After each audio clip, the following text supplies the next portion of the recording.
Hi, this is Marlene with Miami Ghost Chronicles, and I want to welcome you to another episode of Stories of the Supernatural. Wherever you find us, whether it's a video on YouTube or on your favorite podcast platform, please like and subscribe to us so that you can get notification of when a new show is released. You can also find us on major social media platforms where I give you a heads up about upcoming shows and which date and time they will be aired. If you go to MiamiGhostChronicles.com, you can find links to the shows, MP3 files which you can download, or links to your favorite platform like iTunes, Spreaker, SoundCloud, and all other major sources. You can find information for upcoming and past talk show appearances as well as new book projects at MarlenePardo.com.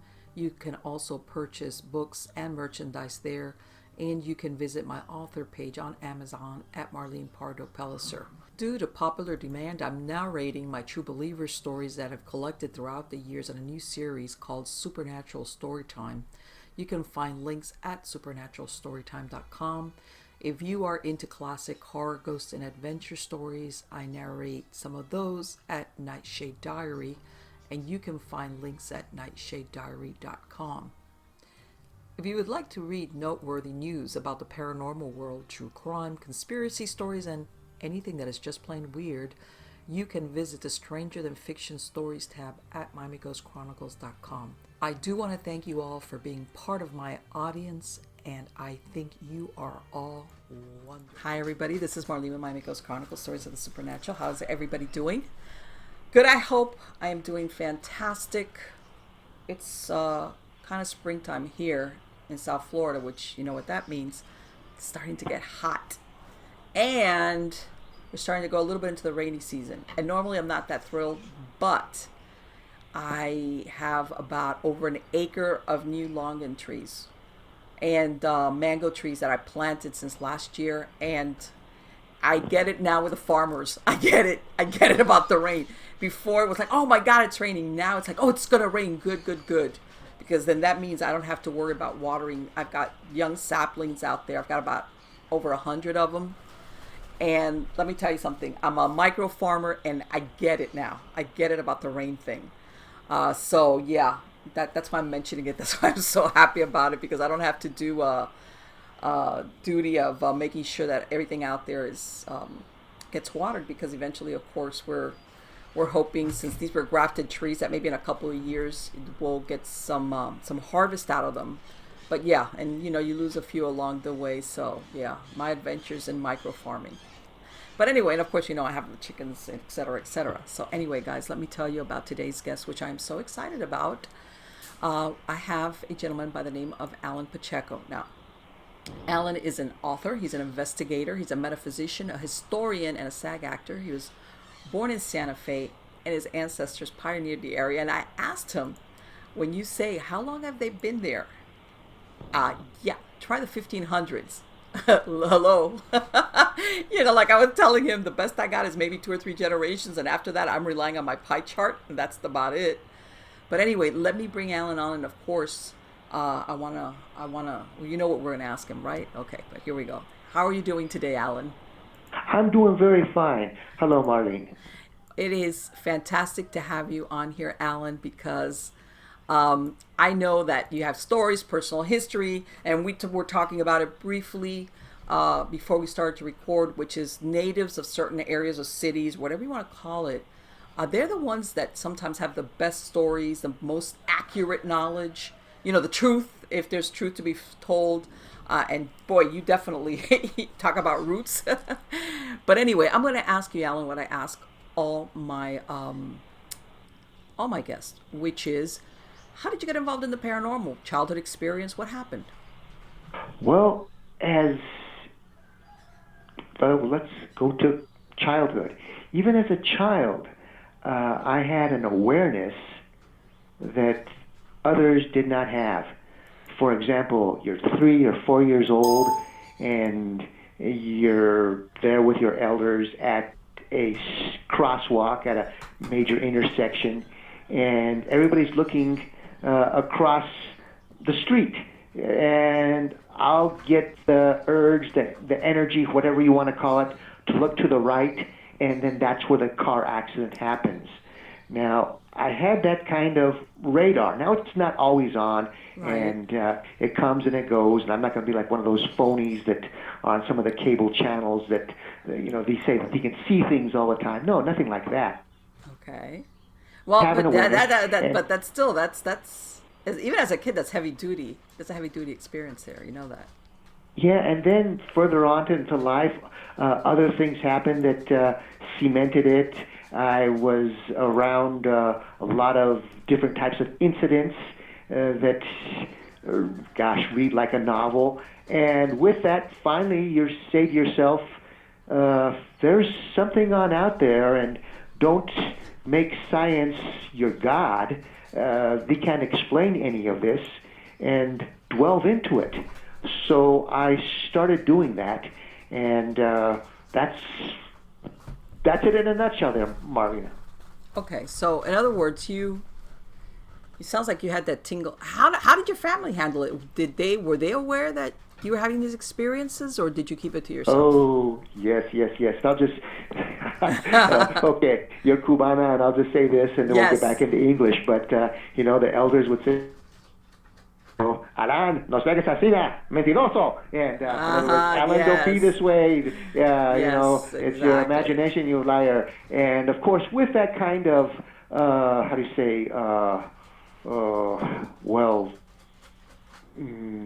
energy sent your way, you doubt yourself, and you try to say, no, there has to be a reason for this, a reason for that. Sure. But eventually, you get to a certain stage and you say, no, there's more to this. Look what's happened. They're wrong. And one of the bad things about junior high and high school is they try to stomp out your intuition, and they'll try to say, Darwinism is the way, or this and that, exactly. and there's no such thing as any of these other types of things, and the Romans and the Greeks, the Aztecas, that's all nonsense. They're just great storytellers. No, there's more to it than that. Well, and it's a shame because it's always got to be an either or. Either it's totally science, which of course, like you said, is like if you're smart and intelligent and educated, you don't believe any of that other stuff. Or if you go, then you're superstitious, and it's kind of like inferred that like you suffer, and you don't know any better. Yeah. And I get it. I mean, I grew up in that, and don't get me wrong. I don't think you have to exclude one to have the other. Everything has its value. But unfortunately, a lot of what we're talking about, whether it's the paranormal or experiences, you just can't quantify it. You just can't reproduce it. I can't measure it. I can't. And then, of course, that's where science says, well, if you can't do any of that, then I guess it just doesn't exist. Right, exactly. And again, too, science, it's its own religion, and they're going to say you're a heretic, and they're going to try to stomp you on out. And that's where we get the people like Carl Sagan, who says, there's no such thing as life out beyond Earth. Well, gosh, how are you going to exclude all the things that have happened as far as UFO activity? Right. And again, and I think that sometimes, because a lot of times people don't realize life as we understand it and know it, carbon-based life, but there could be forms of life that exist that we wouldn't know it if we saw it, if it was a 2x4 and hit us on the head, because we just don't have a concept for it. Right. We always just relate it as to what we see as life here, us, plants, animals, etc. But there could be other forms out there. And for example, energy, that's in its own world. For example, you can say, again, too, the Carl Sagans of the world, there's nothing after this life. That's all there is to it. You're like a battery that's going to disintegrate into the ground. Well, no. I mean, where does the energy, the life force go? All kinds of things that are out there that we, the people, have become sheeple because that's part of the program of the educational system. Right. Well, and I have a theory, and I know more than one person thinks of it, that a lot of people that during life held that belief that there's nothing beyond when you're alive, as in the body. When they go into the afterlife and they find that that's not the case, sometimes they become ghosts because they're just trying to figure it out. Then it's like, what do you mean? I thought that when it was over, it was over. What do you mean I'm still self-aware? I don't get it. And I think that sometimes they account for some of the ghosts that hang out at least for a little while to understand that there's more to us than just our physical bodies. That, yeah, in some in some encounters or throughout the world, yeah, you're going to find some of these energies that are the question mark. They are so far away from, or they're so ingrained, I should say, into what they believed, into their baubles, into their furniture, and then now they're dead and they're not going to move on. Yes, and there's some like that. And of course, there's other ghosts, other types, different energies. Some are evil, some are neutral. It's just like a freeway. I mean, you have Volkswagens, you have Porsches, you have Chevys, you have Ford. Yes. Yeah, everybody's, and I know some of them are aware of living humans, and others are just stuck on a loop, reliving or redoing what it was. Because let's face it, it's an understatement that human beings are creatures of habit, and sometimes I think even in the afterlife, the ones that get stuck, they want to still continue doing. This was maybe what they did for 30, 40, 50 years of their lives, and they still want to, or like you said, they still have that ego where it's my house, I built this house, or I lived here, my things, my stuff.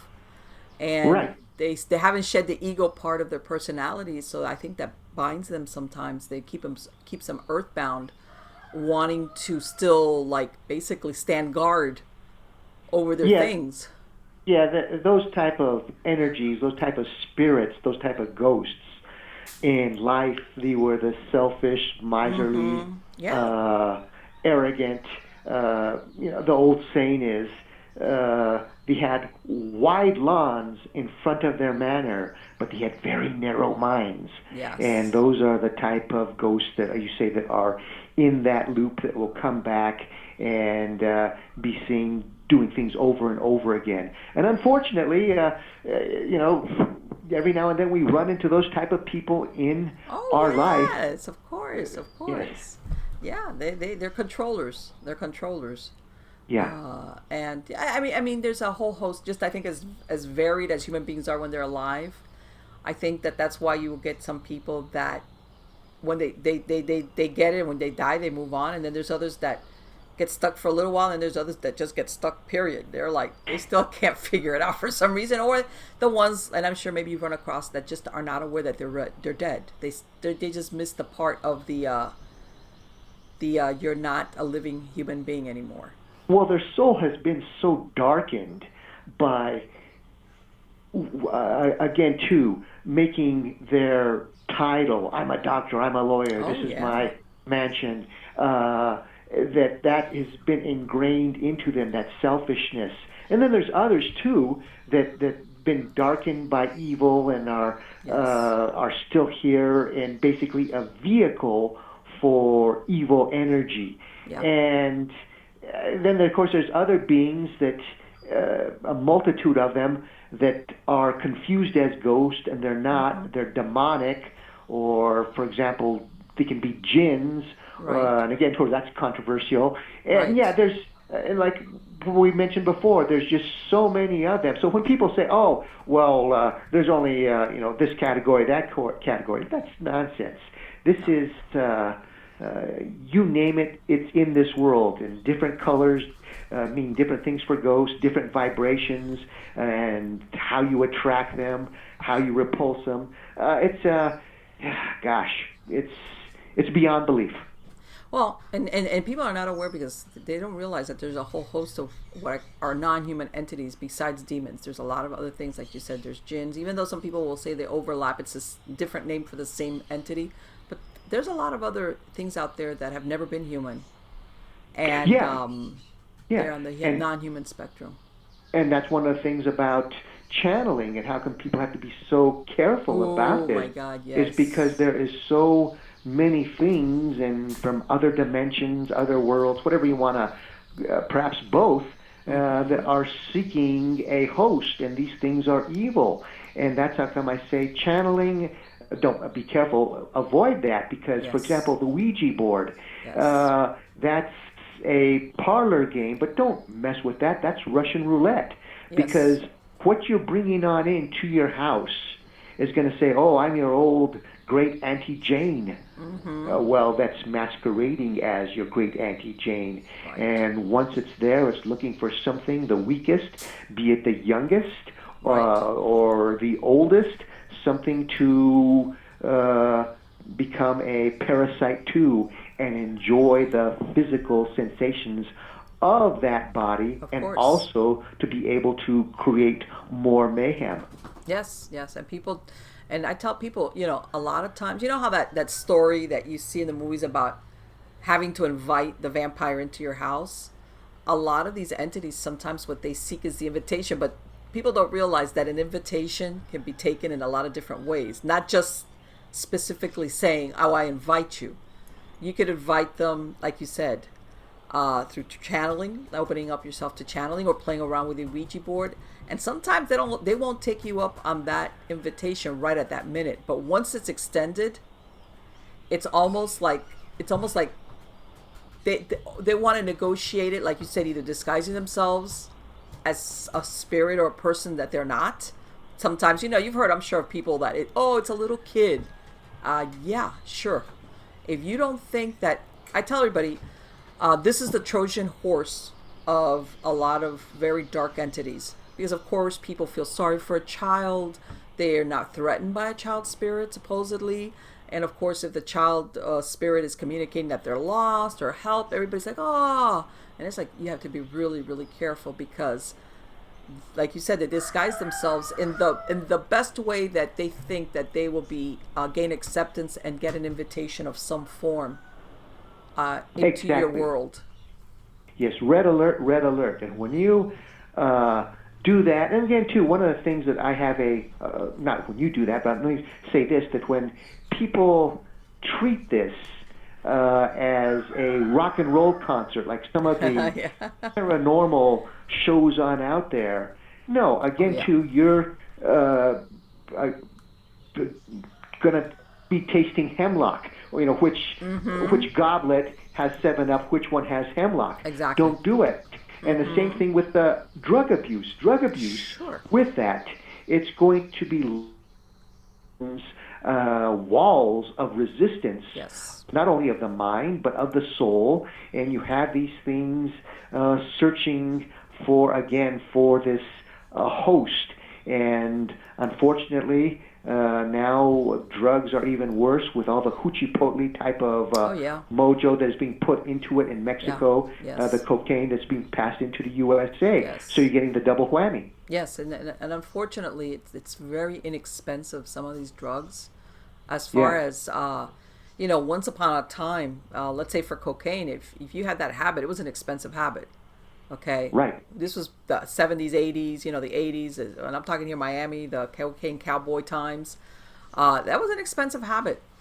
And once they started producing all these cheaper drugs like crack and a lot of these other synthetic stuff, forget it. It takes very little for people on the streets to acquire it, and it's unfortunate. And absolutely, I've worked with through hypnotherapy with spiritual attachments. And I know that a lot of people that find themselves in addiction situations, about 99.9% of the time they have an attachment, a spiritual attachment.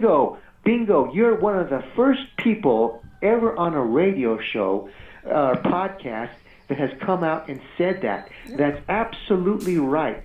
Because it's not, the old, the demon rum, the chiva, the horse, the heroin. It's not. It is the entity that is going to look for that. And one of the things, and this is how come I'm so adamant about the border wall, is 90% of the drugs that are coming into the USA come through the frontier that's just south of where I live. And with that, you're bringing all of this disaster and paranormal mayhem, like what you said, attachments to the American public. Yes, well, and this is the thing. It's like, it's almost like you have somebody that's got and like what I said, that maybe they've had trauma that opened them up and they have a spiritual attachment, sometimes several. I mean, human, non-human, you name it. And like you mentioned earlier, they're looking for a human host in order to experience the sensation of taking the drug that they could once upon a time when they did have a living body.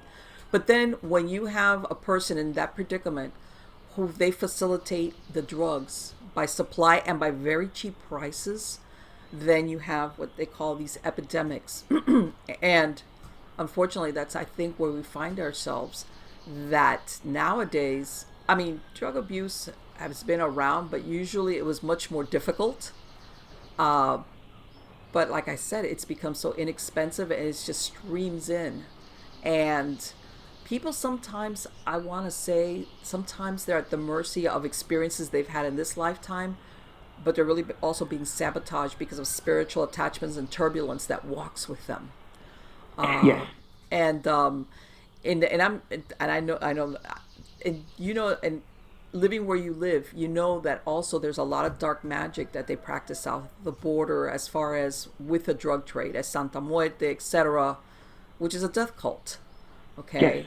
When you start working with that, and I know there's people that will say that some people that believe in Santa Muerte, they don't look at it as a dark practice. In other words, they might have an altar to Santa Muerte, Holy Death. Okay, maybe they'll offer flowers or whatever, but there's a very dark aspect to the Santa Muerte cult and the belief in Santa Muerte. Okay. Yes, exactly. You know, the old saying is, and you know, you're going to get this with the Sicilians, as you're going to say, you lay down with the dogs, you're going to wake up with the fleas. Yeah. And you're giving flowers to a death cult. That's just like what the Aztecs were doing with the Huichipotle, with human sacrifice. Yes. And you're giving this energy or emotion to something demonic. Yes. And muerta, that's death. You know, you can say muerto or muerta, depending on what conjugation or what you're going to be. But you're talking about a goddess of death, something that's going to disguise itself. Death can be very beguiling. Oh, yeah. For example, people get tricked, and we'll get back to what you're talking about with drugs here. But for example, the 1969 Altamont concert there outside of San Francisco, that in itself was a what would you call it? An invoking. They did a documentary on that in the early 70s, Give Me Shelter. But in other words, that's where the Rolling Stones and Mick Jagger and his odd outfit is singing Sympathy for the Devil. You got the Hell's Angels there. You got people being murdered there in the audience. You've got the big bonfires going on there. In other words, that's a camouflaged invoking for evil. Yes. And you had at minimum 250,000 people there. And that's just an example of something that people can Google and watch on YouTube or read about. But what you're talking about is a parallel, but it's coming to somebody bringing flowers to something evil as far as cult practice. Well, yeah, this is, and that's the thing. I mean, there's different names for Santa Muerte. They call it La Flaca, La Niña Bonita, the pretty girl, the skinny one. I mean, all those things are references to death. And I mean, some people look at it like I call Santa Muerte light, but it's very heavily involved, and it's I believe that there's even chapels that a lot of the people that are involved in the cartels and the drug trades, they have adoration for this saint because they believe that it protects their whatever it is they're doing, okay, which is a lot of death, either directly or indirectly, and of course something that ultimately, even if, let's say, you don't kill the person, but if you're helping to transport a substance that eventually it's going to cause the death or destruction of a bunch of human beings, how can you not, be affected by it on a spiritual level? I mean, yeah, you might end up with a lot of money, but... Yeah. With that, and again, to what you're talking about with these places where they bless the drugs, and you can say Santa Muerto, Santa Muerta, and again, two different conjugations of this here, and you're blessing this, and it's going on into the USA. And again, these people that are making the money, and then you look at what they're doing with the money. Yes. You look at all the carnage, not only in the USA by drug addiction, by people in prison, by overdoses, by crime, but you look at all the murder rate that's going on here, as well as across the border in Mexico. Yes. Yeah, it's a terrible, terrible thing. Well, no, and people do not understand this is a form of Luciferianism. Yes, of course. And this is the thing that people don't understand. A lot of the objective of dark entities, Luciferianism, is the anguish of the human spirit.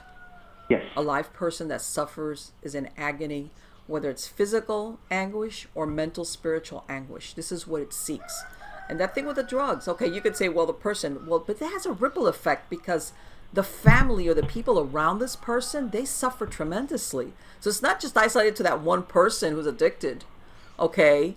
It expands outward from there, causing untold misery to the people that love that person, the children. I mean, it's like what the gift that keeps on giving. Yeah. Yeah. In the negative, that gift. Oh, that of keeps course, on giving absolutely, in the negative. Yeah. And the reason, the world according to Allan, and the reason that we're here is to grow our soul. Yes. And when you have all of this, satanic energy going against you from this, well, then you're just going to be trying to hold on to what you got, and you're not going to be able to grow your soul, and that's what this is all about. I say the inside part of it. The statistics, the other types of stuff, okay, well, that's going to be the tip of the iceberg, but what they're doing is they are, in essence, destroying the American population from the inside out, from the soul. Of course. Well, and this is the thing, Alan, nowadays, a lot of these horror movies, a lot of that they are into the possession, supernatural possession by the devil, and it was like, people don't understand. People that usually engage in this type of trade are what I consider perfectly possessed. Okay? They are willing hosts to demonic entities. And God knows what else, because that's a whole thing that we can get into. But it's almost like, because you always see these movies, Hollywood's version, which is like The Exorcist, where you do stupid, you float and it's like, no, the most dangerous, awful part of a perfect possession is that you willingly engage in the destruction of other human beings and the corruption of the spirit of other human beings. Exactly. And that is one of the things, let me just say two things on this. First of all, the real story behind The Exorcist is how that started was because the teenager was playing around with a Ouija board. Right. And that's how that started. But as far as, again, you said about the Trojan horse and about what you see in filmdom, TV, etc., I'm a SAG-AFTRA actor, and I can tell you from first-hand experience, I have run into some of these characters where you say to yourself, my gosh, this is how they have gotten ahead. They are bloodless, soulless, and they've made their deal, and and this is the kind of garbage that is coming on out now. And again, too, that's one of the reasons how come we have such poor quality when it comes to the arts now, is because of what is being sold to the public. Yeah. And it's part of an insidious type of plan. People would say, well, matrix, whatever you want to call it. Right. That of what we do with teaching people at a young age, because the family breaks on up, and then they're lucky if they get a good teacher, a couple of good teachers during their 12 years in school, but usually they're just getting people who are in there for the pension, who really don't care about the kids. And then if the kids aren't having any type of, guiding light from the family, from the school system, because the school system just perpetuates adolescence into the 20s, then you have the media, and then the media is going to glorify the negativity. Well, I think that the media, I'm going to start by saying that they kind of put this division between children and their parents, especially as they go into adolescence. Like, you don't need your parents, and it's like, no, you do need your parents. You need boundaries, you need rules.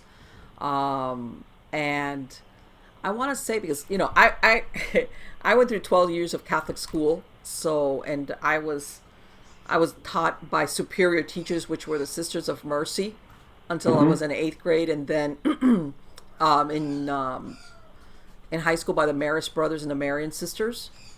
And I mean, even when my children went to public school, I was a kind of on top of them, but I could tell that if you really weren't, your child could very easily just go through school and not really learn well at all, at all. And like you said, because I think a lot of people that went into teaching were not teachers. They were just there because, hey, it's a secure job and I'll get a pension.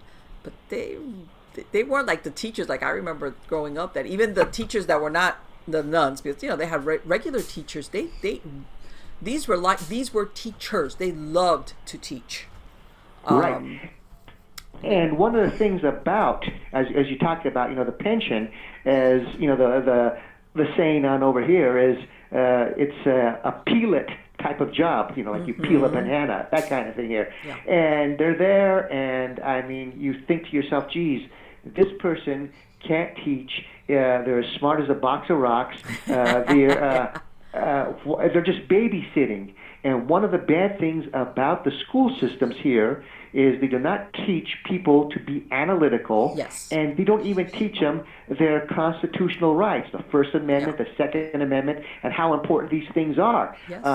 So that's how come you have people with these daffy ideas nowadays wanting to be so yourself.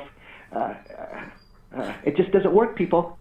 No, and I agree. And I'm going to tell you something, and people don't realize there's people that you can be really intelligent and knowledgeable, but that does not mean you're a good teacher, okay? But then, beyond that, then we get into what are, because usually most school systems have a program of this is what we're going to teach in this grade, and this is the lesson plan, in other words.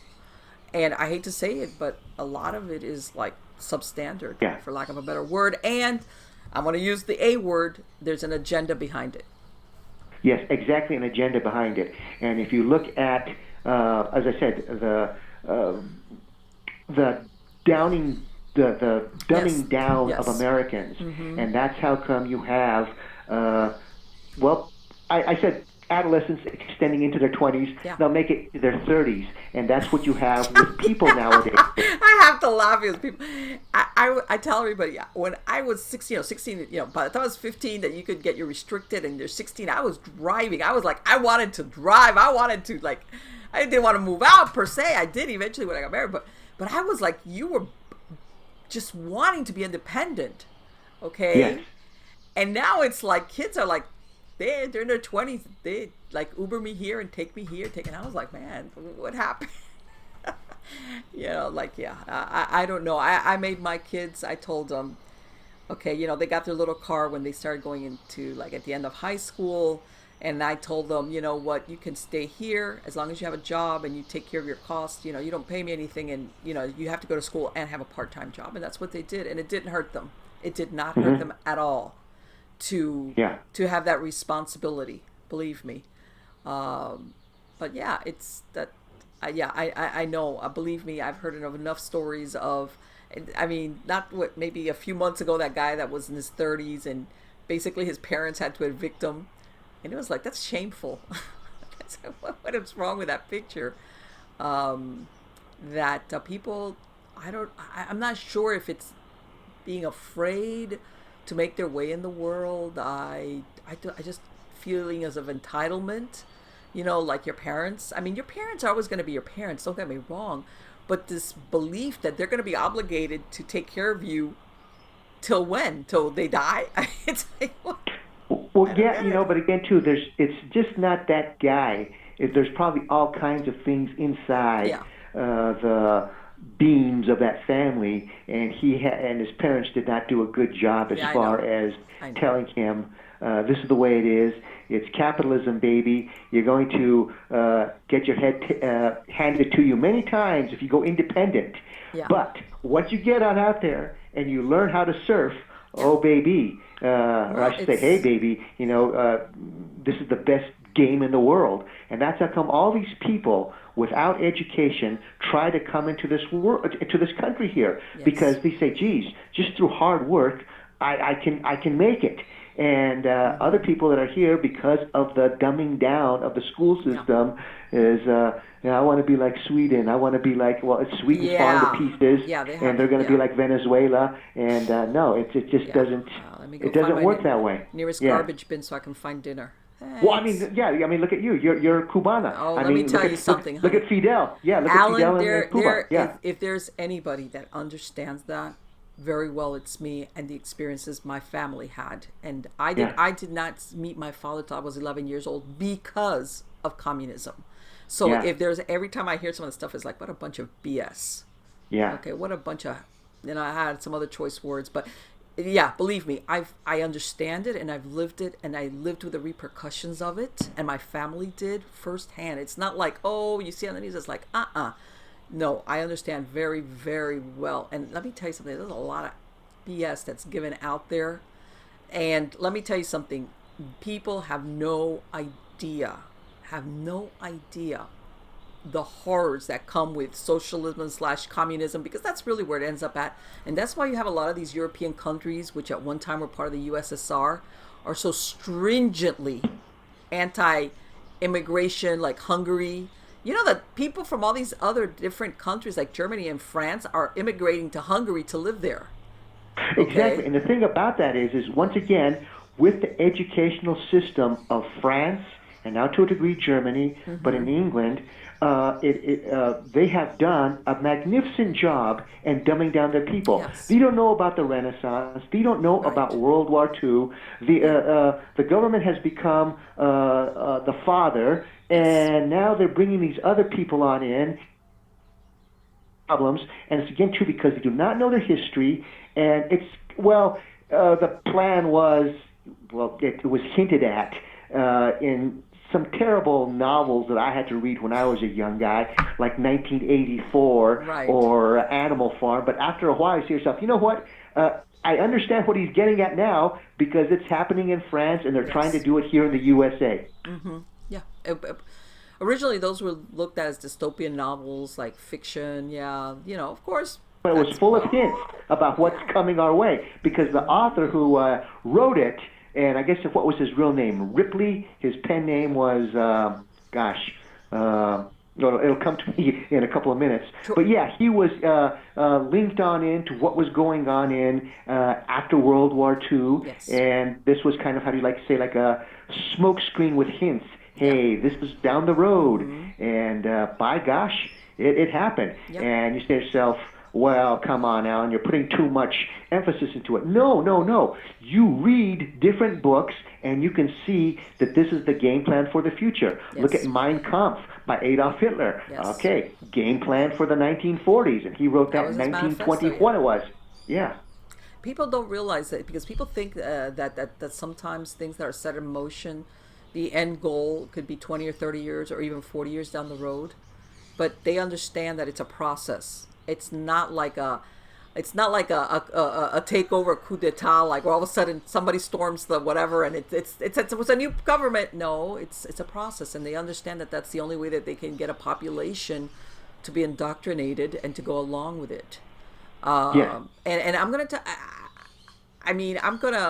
gonna go into the particulars of what I used to do before, but for the state. But I can tell you, Alan, that.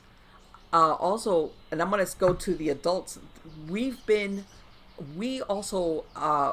are, I want to say the general population, start relying too much on the government to solve problems for them, including with their kids, okay? Yeah. Instead of, don't get me wrong, I understand that you need structure and government and society runs and everybody can be okay, but it becomes to the point where instead of people taking responsibility for themselves, for their family, for their children, they expect the government or some arm of the government, whether it's the police or whatever, to come and handle stuff for them. And it's like, no. By this, I don't mean vigilante. I'm talking about, for example, I would be in certain situations where people were calling police to, like, say, I need you to lecture my child. Because, let's say they had an adolescent that was totally out of control. Okay. And it's like, what is this? What do you mean? Call the police to lecture your kid or give them a talking to. You know? But let me tell you, this was very common. Don't get me wrong. I know that once upon a time, you would have some wild child or bad seed or whatever you want to call them that it's like, wow. But this is very common. People are accepting of the intrusion of the government to handle everyday things that you should be taking care of, for whether it's for yourself or somebody else in your family. And then, of course, then you pay the piper down the road when certain laws are made and you find all your choices have disappeared. Well, yeah, that's true. You know, once again, too, we're talking about leadership and adolescents being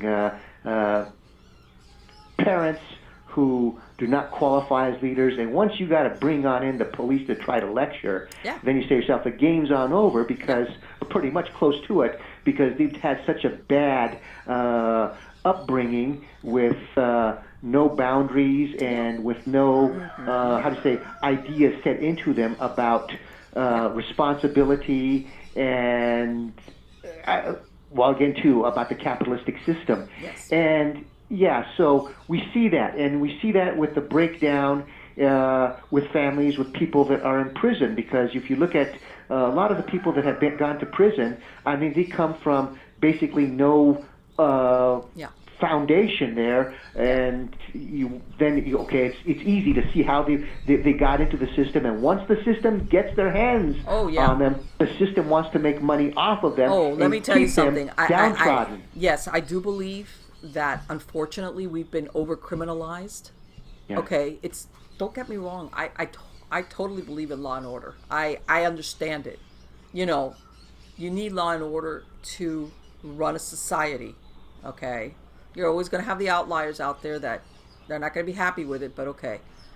But we've also over criminalized stuff where people get arrested, everything, and then you get a criminal record over stupid stuff, and then it impedes you from getting a decent job. I mean, it's like, and then at the same time, it's a mixed bag, Alan. As far as, you know, how it affects society down the road. And, you know, like I would say, you know, before once upon a time, most police were really out to get the really bad guys. That's what they wanted to get. They didn't want to deal with stupid stuff, you know. They weren't out to give the regular citizen a hard time, you know, and maybe, traffic ticket, but police wanted to bust the real delinquents, the real criminals. Nowadays, people get arrested sometimes for stupid stuff. You know, like you said, it's over criminalized, and then it follows you around. And like you said, they want to, of course, they get money out of the public. I'm going to give you a perfect example, like those the traffic lights with the cameras on them. You know, like that people are being, it's like, man, all they think about, you know, is just pumping money out of the citizens, and that's not fair either. Okay. Yeah, you know, big government needs money, and the thing that they want is they want more people into the system, so that they will be voting. Well, let's tell it like it is. Most people that do work for the government are going to be voting Democratic. So you're going to have these type of, I'm not saying Democratic, Democrat. And with that, you are going to be having the system to be putting more and more people into government work. And that's, again, to going to a socialistic system where everybody works for Big Brother. And that's not what this country is about. It's about capitalism, about entrepreneurship, and you know, those that can go on out there and put the time on in and blood, sweat, and tears. I know that's a cliche, but that's what it takes to get a successful business going. Well, you know what? And I think that if you have the drive and the initiative, you should be rewarded for it. Exactly. And the thing about that is, why should I end up paying for somebody who's going to be Joe Lazy at the job while I'm putting in all these extra hours? And I'll just say this, because I think we have to get to the paranormal aspect here. I know. So it's like at this here is with my business, with my tours. I do tours and I write books. And you can get my books on Amazon, and my website is SantaFeGhostandHistoryTours.com. But if you go on my tours, it's not going to be here is where the ghost of Clyde Clucks was seen, this kind of stuff. You're going to get the inside information about the history of the area and what happened with the sighting, and also my insights on investigations that I got there. Okay. So you're going to get a lot of it's a very, how do you say, highbrow type of tour. It's something, and we've jumped into some. Well, you know what? It's all part and parcel. We went from death cults to the effect on society. Yeah. But you know what? It all dovetails, because let me ask you something. It sounds like you're a self-starter. Because you told me that you have been doing these tours for how long, Allan? Gosh, I'm going to say my first tour. Let's go back to, let's say, 1986. There you go. Hello. Yeah. And of course, I was doing research on this way before that. Not that I knew that it was going to. It was my own benefit, and of course, all this information that I interviews from some oldsters that lived during Wild West days, during the Santa Fe Ring days, the end of the this would be like the end of the Billy the Kid era, that kind of thing. Right. So I was able to talk to these oldsters and get all kinds of information from them before they passed on. And these people were in their 90s. And this was ages and ages ago, before the 1980s. So so with what I do, I'm very thorough. And so again, too, if you come to Santa Fe, look me up. I'm on the internet, Santa Fe Ghost and History Tours, or just Google Yahoo Al Pacheco Ghost Tours, and you'll see my website, and it's like 180 some pages. It's I saw you got a gazillion pictures, and a lot of people send you pictures. I was looking at those testimonials. There's pictures of people on my tours, people during. Sometimes people have got things on my tours. You can see ghost pictures, energy. Information on cattle mutilations that I've done, conspiracy, and again too, if you like, that's because out there you've got a lot of ranching as far as out on the outskirts or in that area. Yes. Well, this is the old Wild West. Yes. Let me ask you something. Have you stumbled across any older stories about cattle mutilations? Because we always think of it as something more modern. Yes. Okay. Well, the media is going to say that the first mutilation happened in 1967. Okay. At El Rongo. The first mutilation happened in 1947, and this was just a few days before the Roswell incident. Really? And on July 3rd or July 4th, depending upon what archive you're going to believe, etc., a UFO, crashed outside of Roswell, New Mexico, and crash, was it shot down, was it hit by lightning? Okay, we don't know, but in essence, that's what happened. And you had, of course, the mothership, and it bounced. You had the two debris fields and the escape pod. Now, the thing about Roswell is why would a craft be over Roswell, New Mexico?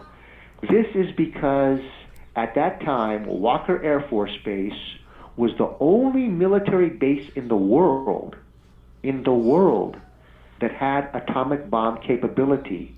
This was the Army Air Corps base. This is before it branched off to the Air Force. This was the base of the elite of the elite. These were the guys who dropped the bomb on Nagasaki and Hiroshima. Wow. This was the ultimate of military technology.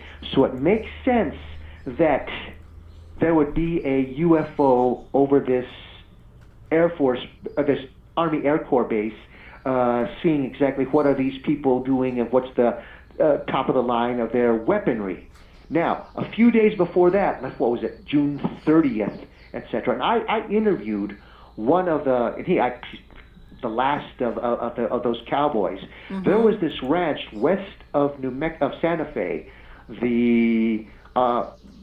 roughly by where the old CD Baca Ranch was, and this is minimum 12 miles on out, and they saw what they called back in those days a foo fighter. That's another word for a UFO, flying saucer, and they went riding on up to this mesa that afternoon, and they came across a few cows that had been mutilated. Now these cows, this is the classic mutilation is, and we'll go through the decades here. The cow has 90% of its blood drained from it, right. its sexual organs removed. Sometimes the heart is removed through a tiny slit in the chest. Right. There's no human footprints around the cow. There's no tire tracks around the cow. Whatever killed that cow killed the bovine without a struggle. And that's what we had on up there. So going back 3 days later to the Roswell incident, years later, decades later, when some of the paperwork gets snuck out of the Pentagon, having to do with the Majestic file, the Majestic papers, right. They say that in the debris of that UFO that crashed outside of Roswell, they found autopsied tissue. Oh. So I am saying, got it there, Marlene. Sherlock Holmes, was that the autopsied tissue of those cows? Exactly. That were, because you look at where Santa Fe is compared to Roswell geography, as you know, they say it's a hop, skip, and a jump there. Right. And then you hope that it was bovine, that it wasn't human tissue, because there's some missing people, and that goes into what we say about UFO abduction. So so we're talking about this going back to 1947, this cattle mutilation. So it's not a phenomena that started in '67 or hit its apex in the '70s, or when the media was on it in the '70s.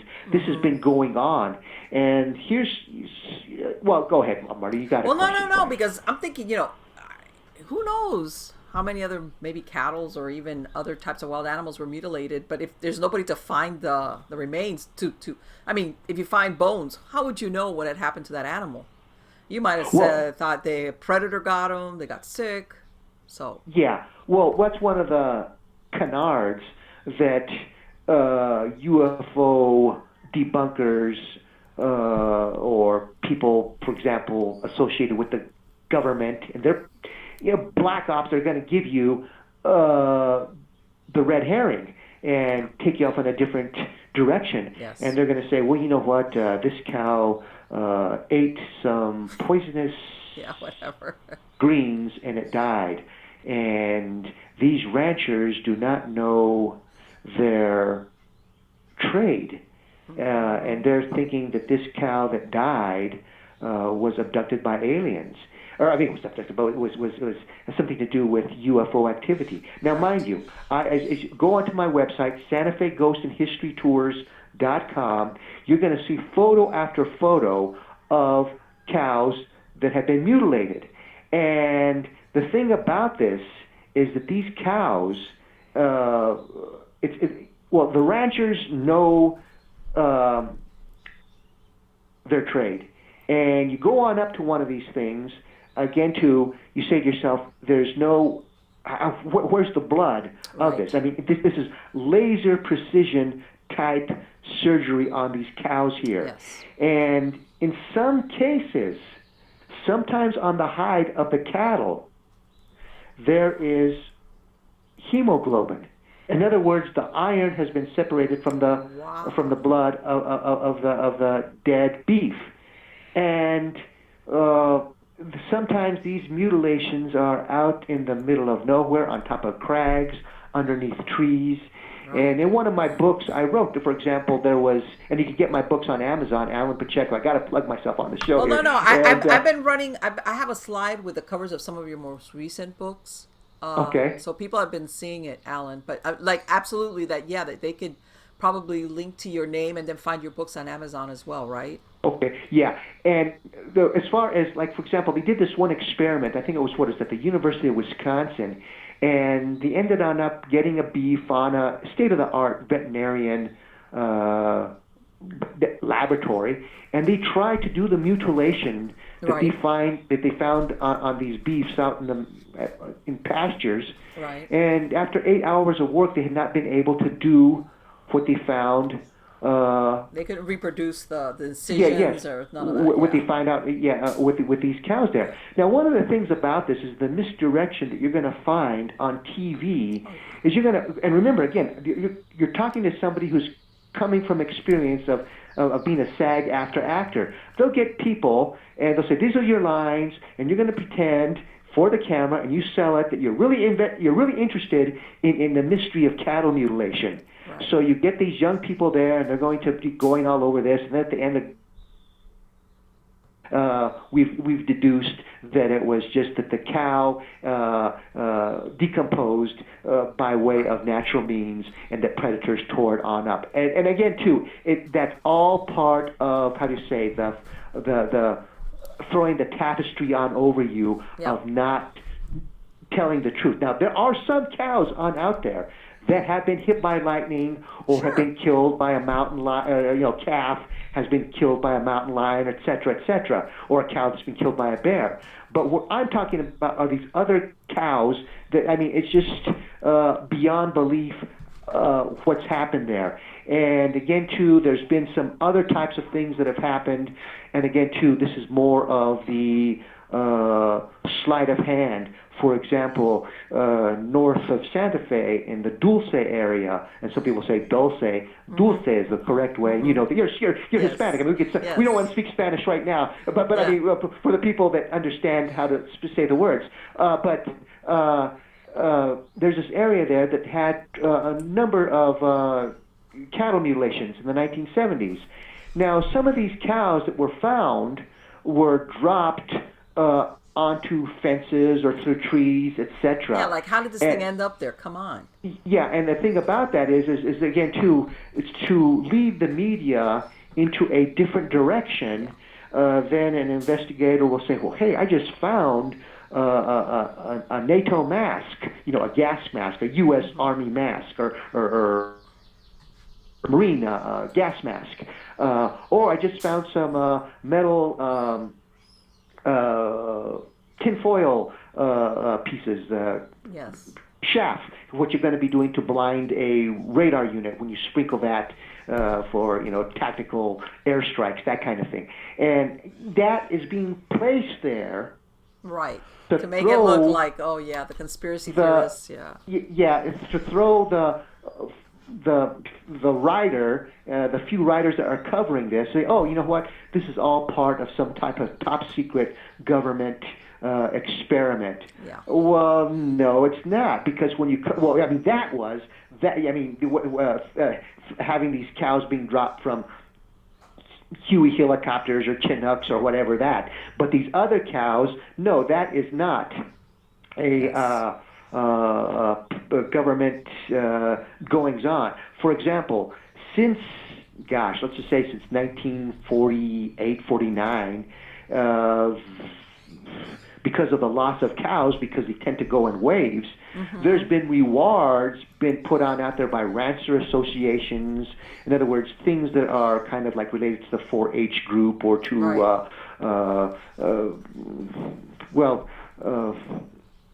syndicates.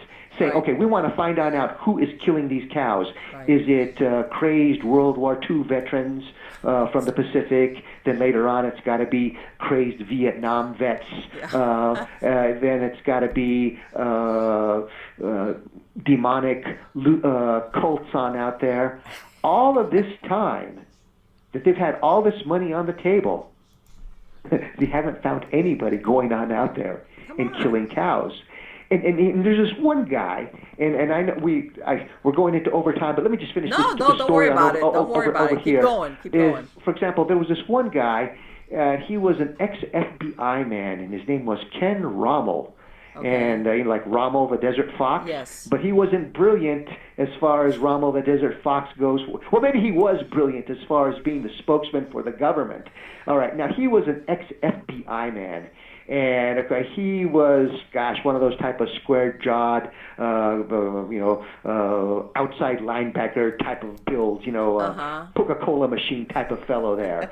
And he ended up doing his, 30 years with the FBI, and he was here in New Mexico, Santa Fe, and then he ended up getting a job from the government to investigate cattle mutilation.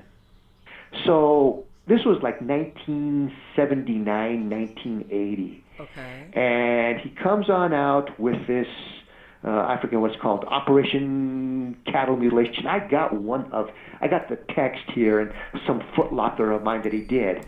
But this is just a rubber stamping of what he did, of what they're saying, that all of this is imagination, that there's no such thing as cattle mutilation, and that it is cows that have eaten poisonous shrubs, and that the predators have done this type of mutilation on these cows. And this man, he's passed on. Right. He was, gosh, I don't know, what's the name of that irritating announcer, broadcaster for politics on CNN? Jake Tapper, Jim... Acosta. Jim Acosta, whatever. Yeah, that type of personality. Yeah. And he would say, you mean you believe in little green men from Mars? You'd be very, very disparaging to anybody who would try to bring something on up. And I said, well, or, if anybody goes up to him and says, well, have you been to one of those cattle mutilations? Well, I have my, detectives working on this, etc. here. And I thought to myself, okay, this guy, he's in the loop. He's want to be like the Philip Glass, who's going to be paid by a subsidiary that's going to be coming on out of the, the CIA or whatever. Black Ops has these civilian companies. They're going to employ these people to shoot out propaganda. They disguise them. And this is the thing.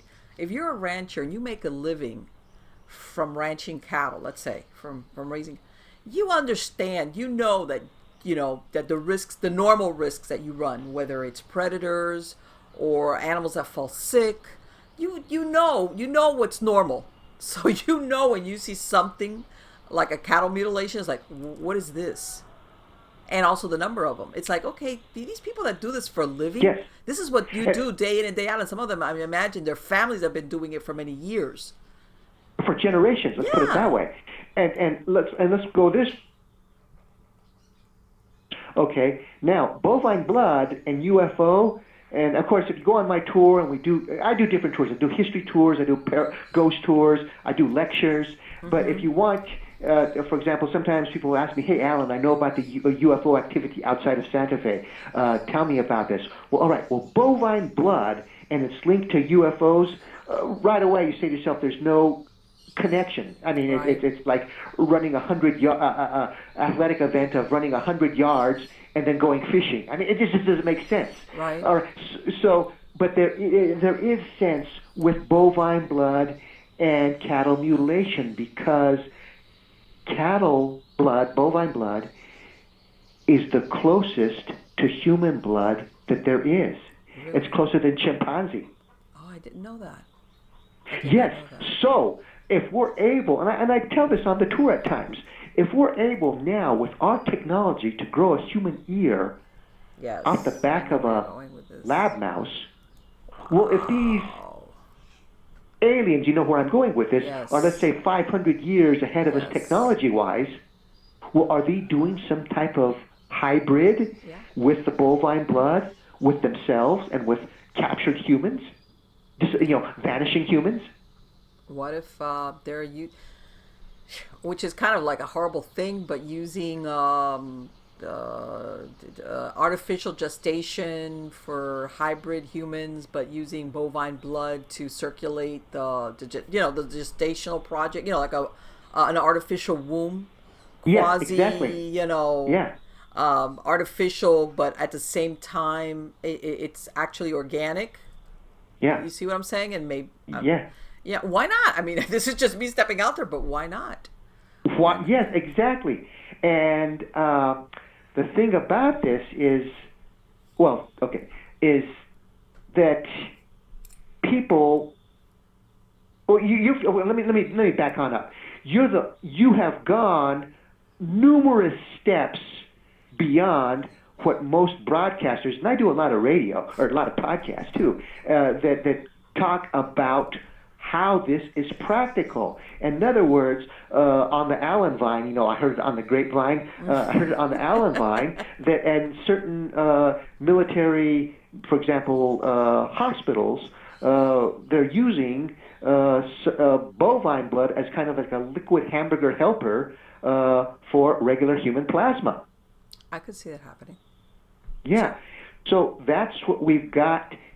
So that's the link between, we're talking about cattle mutilation, and then how to say the hint between the craft that crashed outside of Roswell and with the cattle mutilation in 1947, before the mutilation before the crash outside of Santa Fe, and then the link between bovine blood, human blood, and then now the big Megillah, the people that go missing, because people vanish, and it's like something, they stepped into thin air. Yes. And people say, well, okay, they stepped into another dimension, or this is all bogus. Well, no, it's not. No. Now, maybe some people did step into another dimension, or something grabbed them from another dimension, etc. But it's also possible that people were abducted by UFOs, by aliens. Yeah. And we have too much evidence of this. Now, the national media won't give it any credence, but there's all kinds of evidence of people being, so long, that's the end of them, that were abducted by, well, aliens, Foo Fighter type craft. Well, and this is the thing.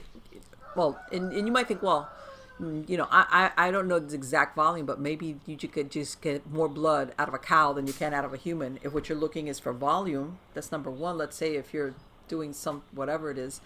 And people don't realize, Allan, like what you said, how many people go missing that nobody realizes that they're missing. Because if nobody reports you missing, guess what? Right. Now, let me tell you something about when I was a young guy. I was, I used to work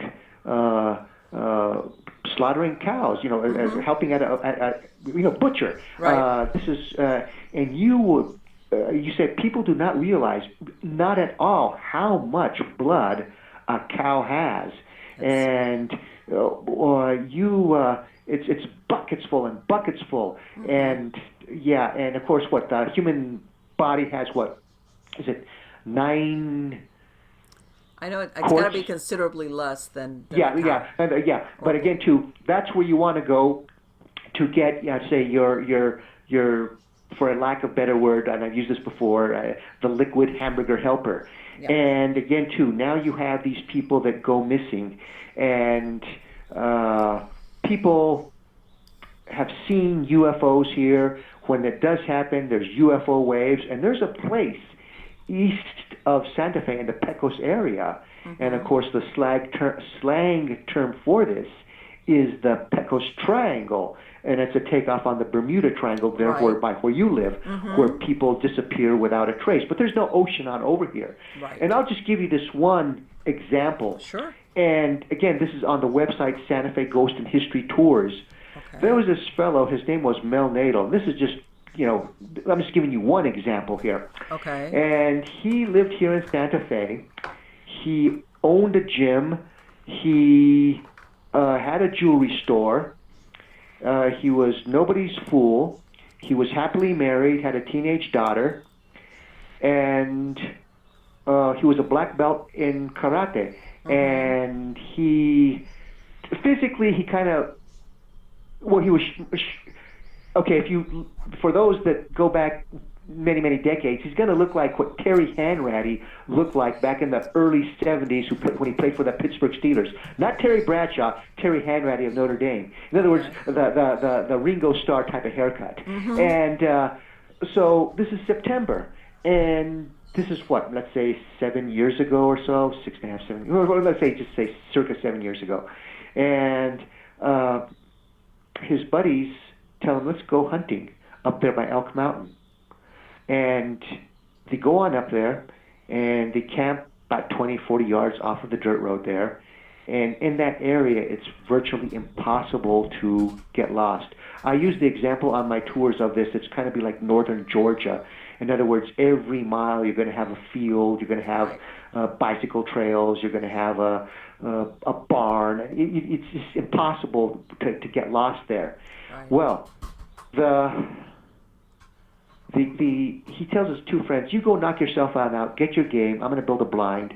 If something comes on by, I'll take it on out. Fine.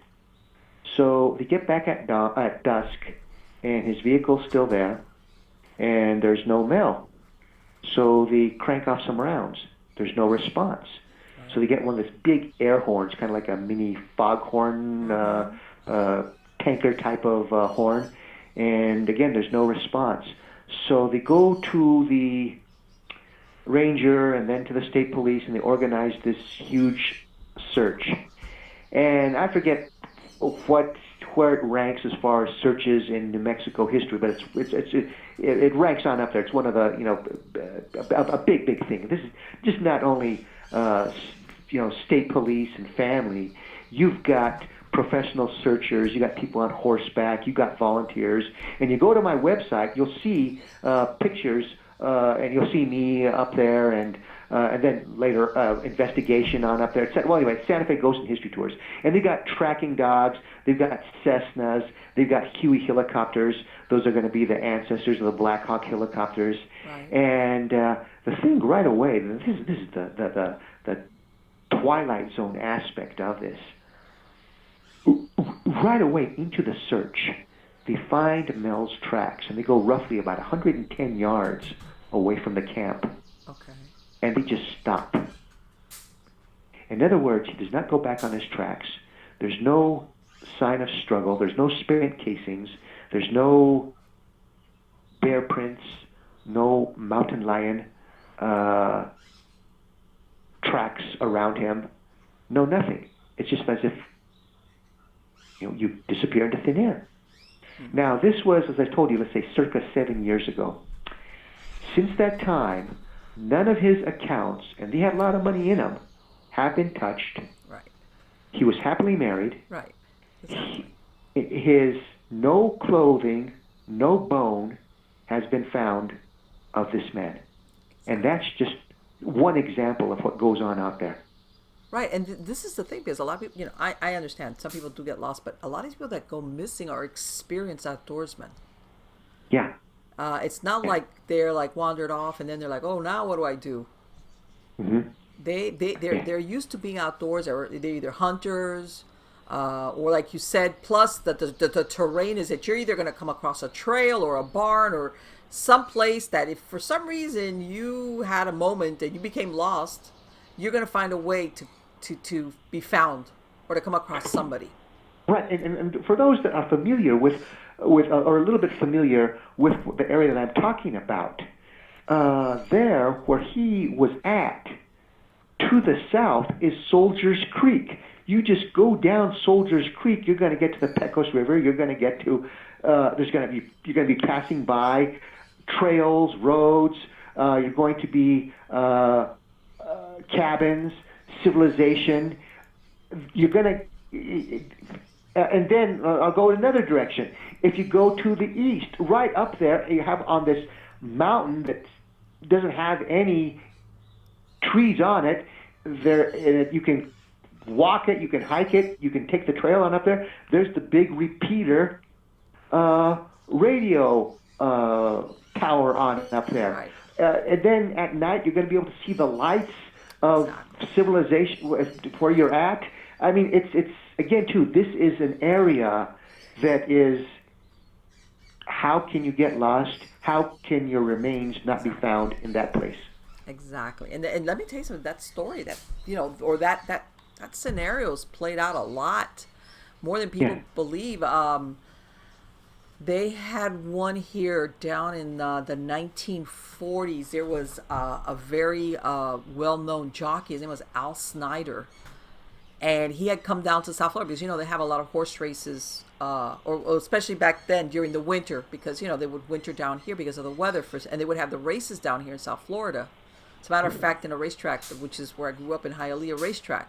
Anyway, he came down and he was a very famous jockey. As a matter of fact, he was supposed to be riding a horse that was going to go, that ended up becoming the Triple Crown winner, the Kentucky Derby, the Preakness, and I forget the other one. But anyway, Belmont. The Belmont. He had finished riding that horse. He was like, and he had come, and he went with a couple of his friends to do right off the Keys. They were on a boat, and they row out a little bit to fish, like for a couple of hours, like a little skiff off the big boat. Which, by the way, everybody, I know it. Off the Keys, it's very shallow. You could get out and walk. Okay, and they went out there just to basically, let's see what we could catch. The people on the bigger boat where they came from have line of sight of them.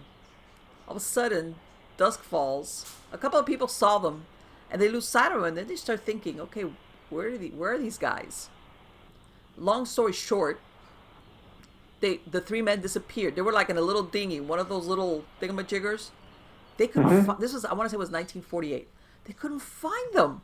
They were like, where did they go? They, back at that time, they started the next day, of course, sending out boats, airplanes, just to find them. And out there, also they have all these little islands where some have fresh water. And they were thinking, even if these guys capsized, you could basically walk out. Even if you couldn't swim, you could walk out. You could walk to shore, in other words. It wasn't like, hey, if you fall in the water, that's it. You're done for. They were within line of sight of the ship that had been on. I want to say a week later, they found their dinghy or whatever, basically stripped bare of everything that had been inside it. And one of these, what's called 10,000 Islands, which is on the west side of the Everglades, the one that empties out into the Gulf of Mexico. They never found them. They never found any of the three men. None of them. Okay, now wait a minute. Now they found this small boat on the other side. Well, no, they Florida. were, as you know when you go down Florida, you have the Florida Keys. Yes. And basically you're at the tip. You could go into the Atlantic, or basically you got the Bay side and you've got the Gulf of Mexico when you're down in the Keys. You're looking on one side of it and on the other. And they were down in the Keys area. And just a little bit up on the Gulf of Mexico side, there's an area called 10,000 Islands, which is part of the western edge of the Everglades, kind of is where it's at. Like a week later, they found the dinghy there. And of course, it had been stripped bare of everything that had been in it. Incredible. They never found these guys. They never found them.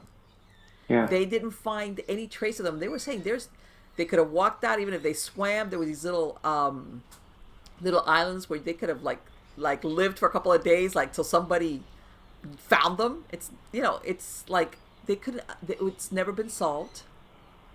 What happened to them? Ever. And they were in line of sight, and they disappeared, and of course, it's never been explained, and they basically threw everything. And by the way, all three men, I think one of them was his manager. All three men were highly successful, very well off. None of them were into any problems where you would think, well, maybe they're trying to disappear. None. They were all at the height of their careers, making a lot of money. And he was on a little fishing trip because he had just finished doing a race here in South Florida, in Miami, in Hialeah.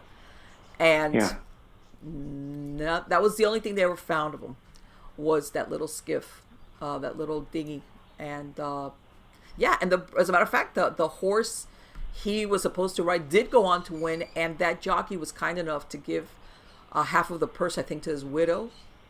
But sometimes people go missing under the most extraordinary circumstances that you can say, how could this happen? Right. And they do. And this was Alf Snyder. Al Snyder. Yep. Okay. Now I want to say something here, being that you're national, but you got a lot of people there in the Miami area and Fort Lauderdale area. Mm-hmm. Now there's one fellow. And if anybody has any information on him, you can go to my website. You can get my email address. And with the Flight 19, this was that flight that disappeared in December 5th, 1946, off the coast of Florida, off of Fort Lauderdale. Right. The one that went out from Fort Lauderdale. Exactly. There was one guy who was supposed to be on that flight. His name was Allan Krasner, I think his last name was Krasarner, something to that effect. And he had enough hours that he did not have to go on this flight. Now, was it because he had a feeling about it, or was he sick, or he just didn't want to, maybe he was going to get liberty. Well, he was in the Marines, but he was in the Navy. Maybe he was going to get off base early, or who knows what. Well, he didn't have to go on that flight. So he's the only one that did not disappear. And I've never been able to track down what became of this man. Really? And if anybody has any knowledge about that, or if he's dead and they know, okay, he told me this, or I'm his nephew or grandson, and this was passed on down to me that he had a feeling about this, or this is what he thought, please pass it on. Because Flight 19 is one of the most peculiar disappearances that there is. And for those that don't know about it, this was after World War II. World War II ended in August of 1945. In December of 45, these guys, they were in Grumman TBFs, torpedo fighter bombers, were doing a military exercise off of Fort Lauderdale. And was a piece of cake. These guys, some of them had all kinds of combat experience. And I believe the weather was also excellent, right? Yes. Yeah, and 2,500 hours, and I think one guy had I forget, maybe the Navy Cross, all kinds of. They'd been under stress, under fire, and they do this flight. The flight ahead of them, because different sections take on off and do this exercise of navigation, and then dropping bombs at this hulk, like you said, in these shallow. And the weather ahead of them is fine. Everything's reported fine. They do everything. They're coming on back. And then all hell starts to break loose. They get lost. None of their compasses is working. Their radio, their transmitters, receivers are not working. They're trying to get their bearing on Fort Lauderdale, and they can't do it. Now, mind you, what are the odds of every airplane's compasses going on out? Malfunctioning all at the same time. And then I'm sure that in their emergency kit, they're all going to have a compass on them, and none of them are working. Then, when you have this, none of their communication being able to work, well, then they can use the setting sun, because this is late afternoon, of where to go. Now, it's not too difficult to do that, because even if you have cloud cover, you're going to be able to see where the dark clouds are versus where you have the lighter clouds are. Even if there's a storm, you're going to be able to see that. Yeah. But yet, what they're able to get from this military air control tower is that these people are thoroughly lost, nothing makes sense, and you're saying to yourself, well, where are they flying to? What's going on? And then they don't hear any more from them. Now, when they were trying to vector and trying to get to clear up the static, when that would happen, and they start to hear the voices of these pilots trying to get some type of degree setting to head towards their Air Force base, something would come on and just cause all kinds of white noise onto the radio system there. Well, anyway, at a certain point they say, well, they've run out of fuel. We're sending on up this big search for them. I think it's the biggest search in southern Florida history. Yeah. Ships, planes, civilians, military, etc. And they don't find any debris, any bodies, nothing at all. But as this was happening, they had a rescue plane that could fly in the air. I think it had either two or four engines, and it was I think it was called the Flying Dumbo, and it was crewed by rescue personnel. And this plane had like a range of time element of 24 hours in the air, and it was designed to rescue downed flyers.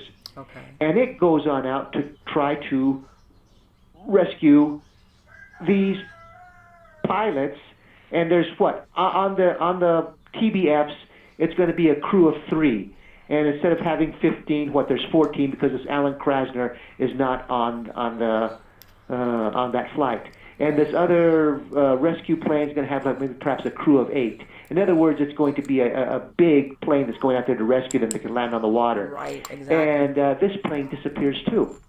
That's what people. That I think is the most fascinating thing. Yes. The rescuers disappear. Yeah, and one of the things that is heard, and of course they say that it's coming from, well, depending on what archive you go to, they say that it's coming from the rescue plane, or then it's coming from the commander or the second in command of the TBFs that are lost. And through the crackle of the radio, it's heard, "Don't come after us. It looks like they're from outer space." See, I never heard that. Yeah. So you have that. Now, mind you, no wreckage of this other plane is ever found either, or none of the bodies of and that rescue plane. So we're now, talking about the missing. Yeah. But you know that out in the Everglades, they've discovered planes that nobody has claimed prior, that there's no signage on them.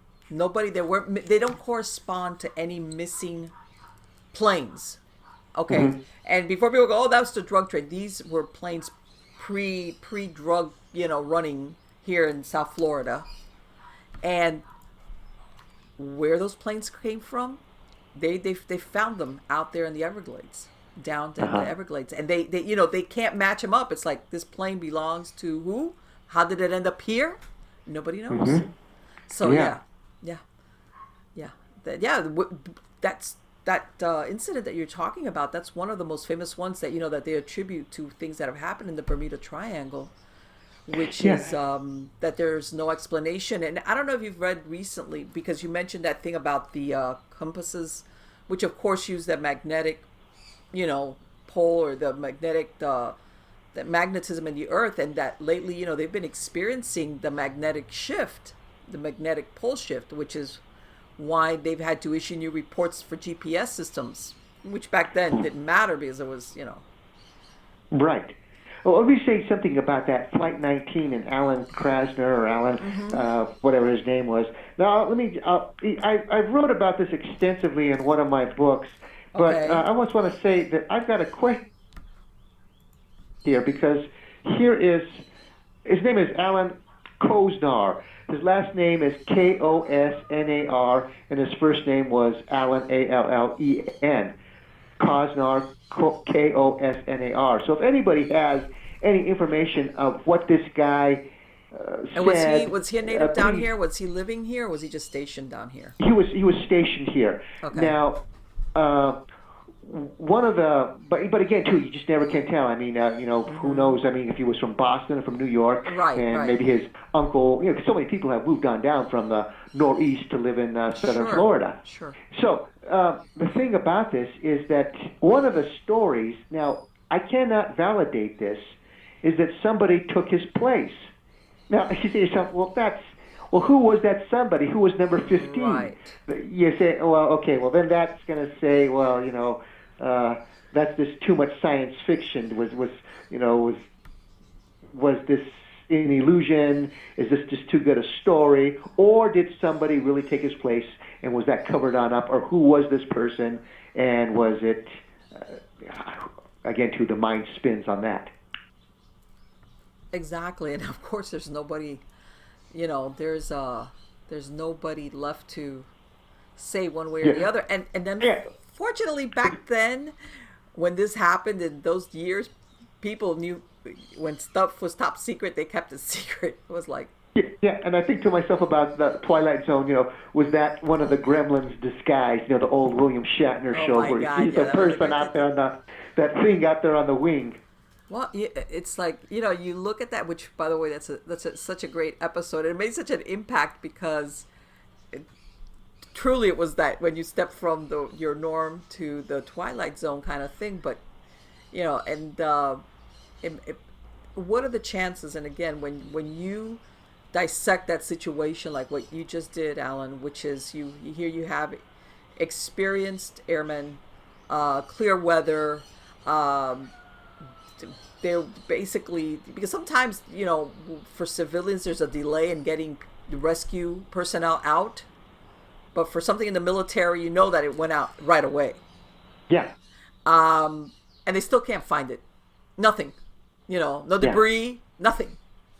Yeah. And by the way, I mean, a lot of this, people don't realize, not all the time, but a lot of this debris, it'll float right away. And I mean, nothing washes up. I mean, over here, we get weird stuff that washes up on the shores.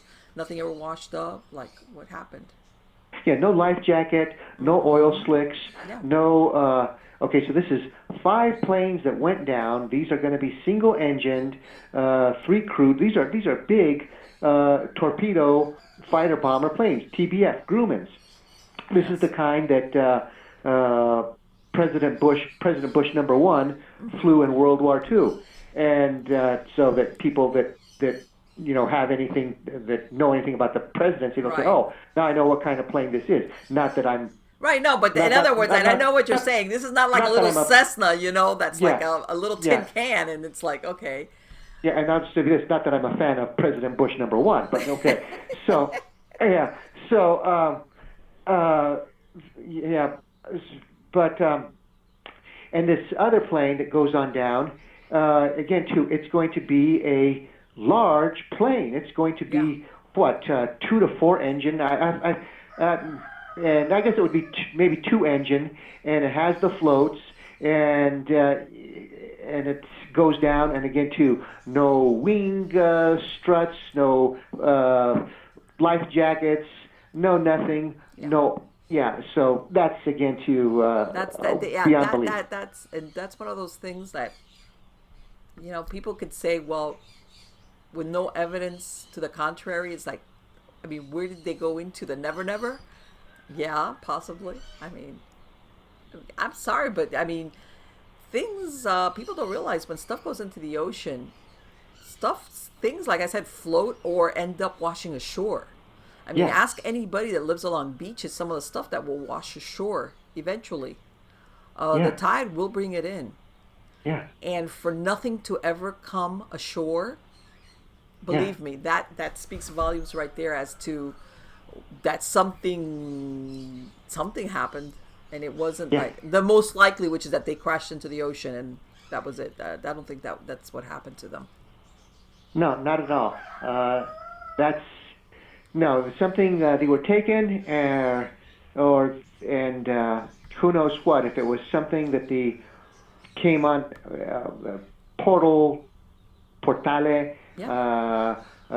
doorway, something came on out, took them, or one of them flew on in, who knows what. But again, too, this is not having... Well, and there's a lot of people, maybe they have, maybe there are doorways that open. Maybe there's what they call just rips, okay? Where, like what you said, basically they're at the right, well, depends how you look at it, the wrong place, the wrong time, and basically they slip through that rip.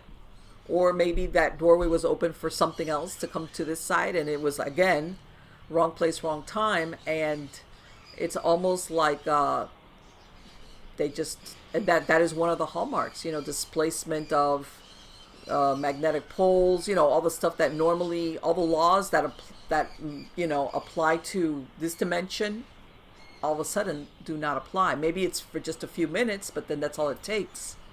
Well, again, too, let me throw something at you here and to the audience. Okay, now I agree with you there, Marlena, about sometimes people are there at the wrong time and they fall through something, or something opens on up, or something comes out and gets them, or they're target of opportunity by, E.T. or something. Right. However, is it possible that some people are tracked because they have a certain DNA or they have a certain mental capacity?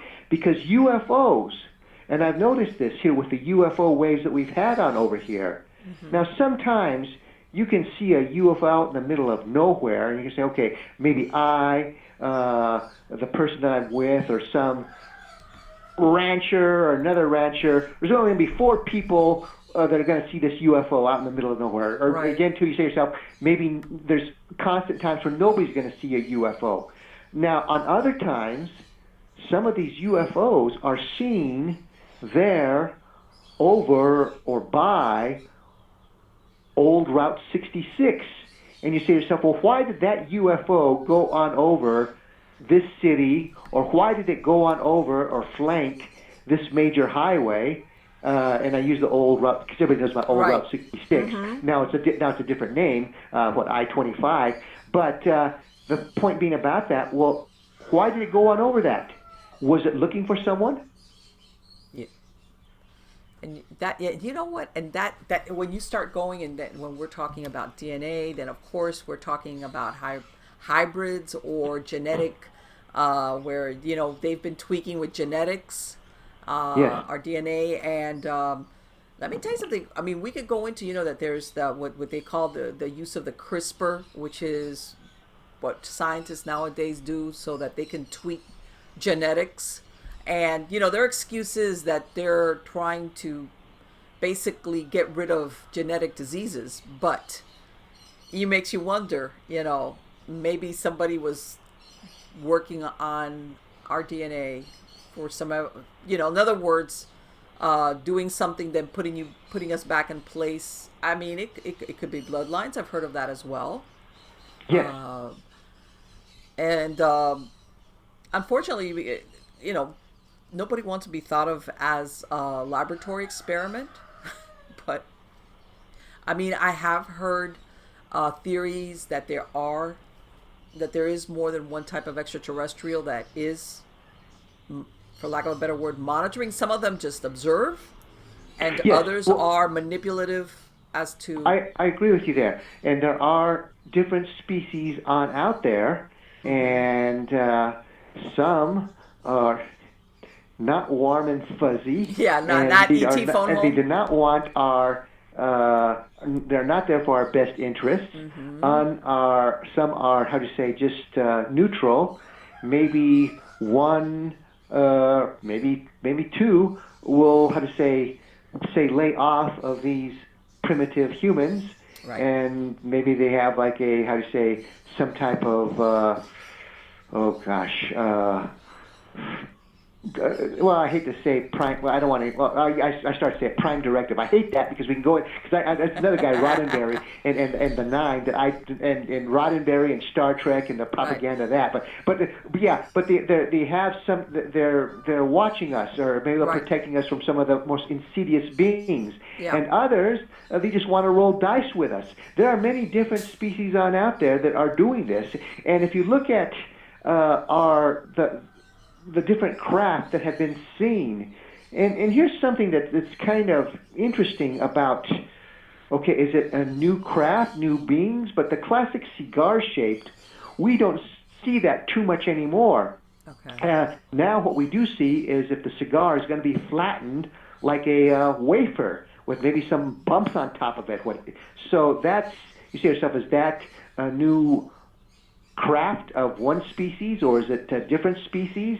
We've been seeing these tube-shaped craft for I don't know how many decades, and we've got the saucers, all kinds of things here. So again, to what we were talking about at the beginning of the tour about different ghosts, different aliens. Well, we got Fiats, we got Ferraris, we got Chevys, Fords, we got all of these different companies on out there that are well. Again, too, for lack of a better word, playing dice with us. Well, and I mean, if you really let's go out on let's go down that bunny hole. I mean, with some of the work and that I did with spiritual attachments, and some other doctors have stumbled across it under hypnosis, where the attachment is non-human. It's, as a matter of fact, it's extraterrestrial. They have run across that. Okay, and you have two versions of it.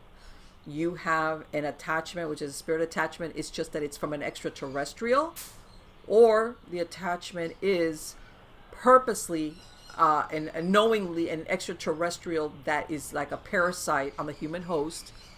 In other words, it's not spiritual as in something that passed on as a spirit. In other words, it's an active, intelligent, living, for lack of a better word, extraterrestrial that is basically using the human being as a host, and they're doing observation being part of the body of that person. I mean, and that's a whole different other show. But in other words, I guess the idea is that sometimes we want to think of extraterrestrial strictly in the sense of three-dimensional like us, but we really don't know what their capabilities could be. Well, yeah, well, I want to say something about that. And when we're talking about what you talked about, extraterrestrial, okay, now I will go agree with you to a certain degree on that as far as some type of being inhabiting certain human beings as far as the human bloodline goes. And that's when we get into the Illuminati and, for example, alien, is it demonic, is it alien, Right. that kind of thing here. And then again, too, with other types that some people say, well, that is alien entity. I'll disagree and I'll say, no, that's a different form of demonic that you have not come across. For example, with the lost science, the lost arts, and we're going to go back to between, Assyria and Atlantis, after Atlantis and we were destroyed, or with what some of the things of Zechariah Sitchin has to say about Sumeria. Mm-hmm. But remember the chimeras, the legends, the lore of that. Half part lion, right, with a human head, with wings.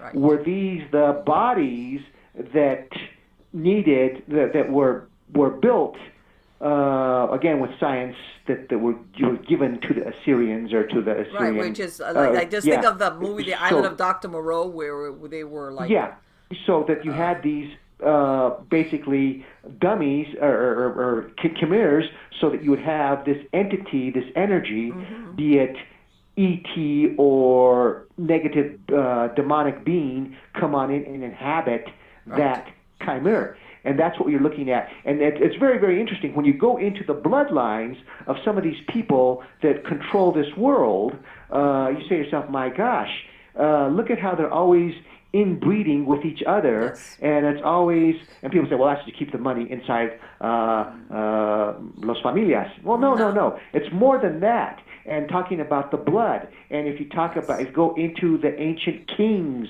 and talking about the bloodline and how important that is, so you don't want to, as we get farther and farther away from, having these certain characters in our history having been, half alien or having alien DNA in them, mm-hmm. As it gets thinned on out, they want to try to, beef it on up by having these families interbreed with each other to keep that alien line in there. Some of these families, they were basically risking sometimes genetic diseases, like the Romanovs. That's why the young prince, the one that was killed, he had oh my God, this thing where you bleed. Oh, I'm drawing a total blank. Where you can bleed very easily. Oh my God, I can't believe that I'm drawing a blank.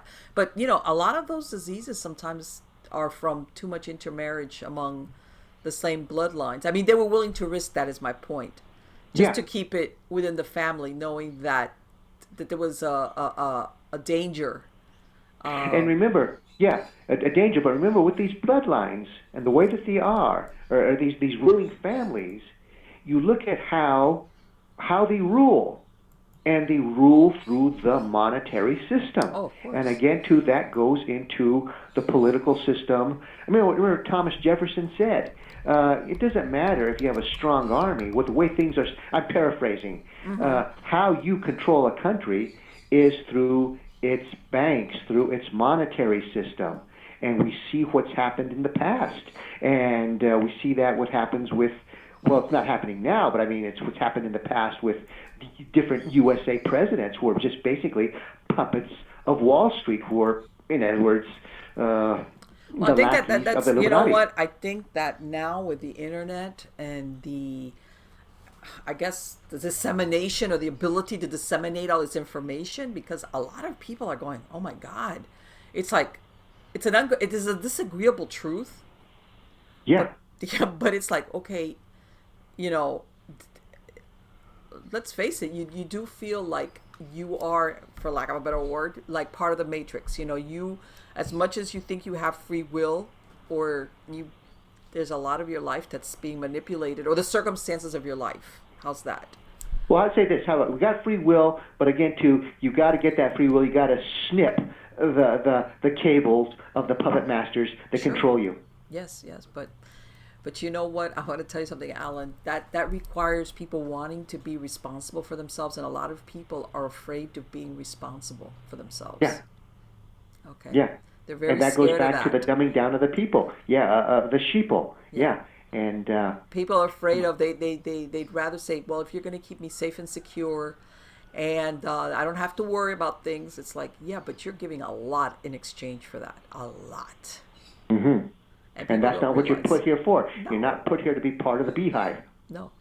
I think that we're here to engage in life and make mistakes, and life is messy, and you keep on doing, and some things work out right and some things don't work out. But you're ultimately responsible for the good and the bad. And that's the way. We're not supposed to totally live perfect lives, because that's not what we're here for. We're here to grow our soul, and through experiences and through what we do, we're going to be able to grow that the soul of ours. And as you say, what they're doing now is, as far as being taken care of. Well, again, then you are just being the Walking Dead. Right. No, people, unfortunately, and part of, I'm not going to say it is, because there's more to it than that, but it's the numbing of sensations. When too much drugs and everything, basically you numb yourself out of stress, of caring, of worrying, of it's like of life. Basically, in the end, that's what it becomes. Especially when you think all my needs are going to be taken care of. It's like, well, that's a better way of saying it. Is that because with drugs it'll go a different way. But yeah, when you get into a system where all my needs are going to be taken care of, then again with the energy of these people, and when you're around them and you have that, it's completely different as compared to somebody who's going to be out there doing something on else and being owning his own business. Sure. It's just and again we can go into vibrations about that and colors, but we don't have time for that. But yeah, you're on the right road there. And again, I just want to say something on else about what you talked about, the very unpleasant truth about control and about who is in leadership. Not right now. I mean, I'm talking about previous presidents. Sure. And you look at how well they were. For example, you put Trump in a different category, but you go back to Obama, you go back to Bush number 2, to Billy Jeff Clinton, Bush number 1, going all the way back to Ford. I mean, these guys were the lackeys of Wall Street, of, in essence, the corporations. And when somebody went against them, like, for example, with JFK, what happened? He gets assassinated. Well, I was about to say,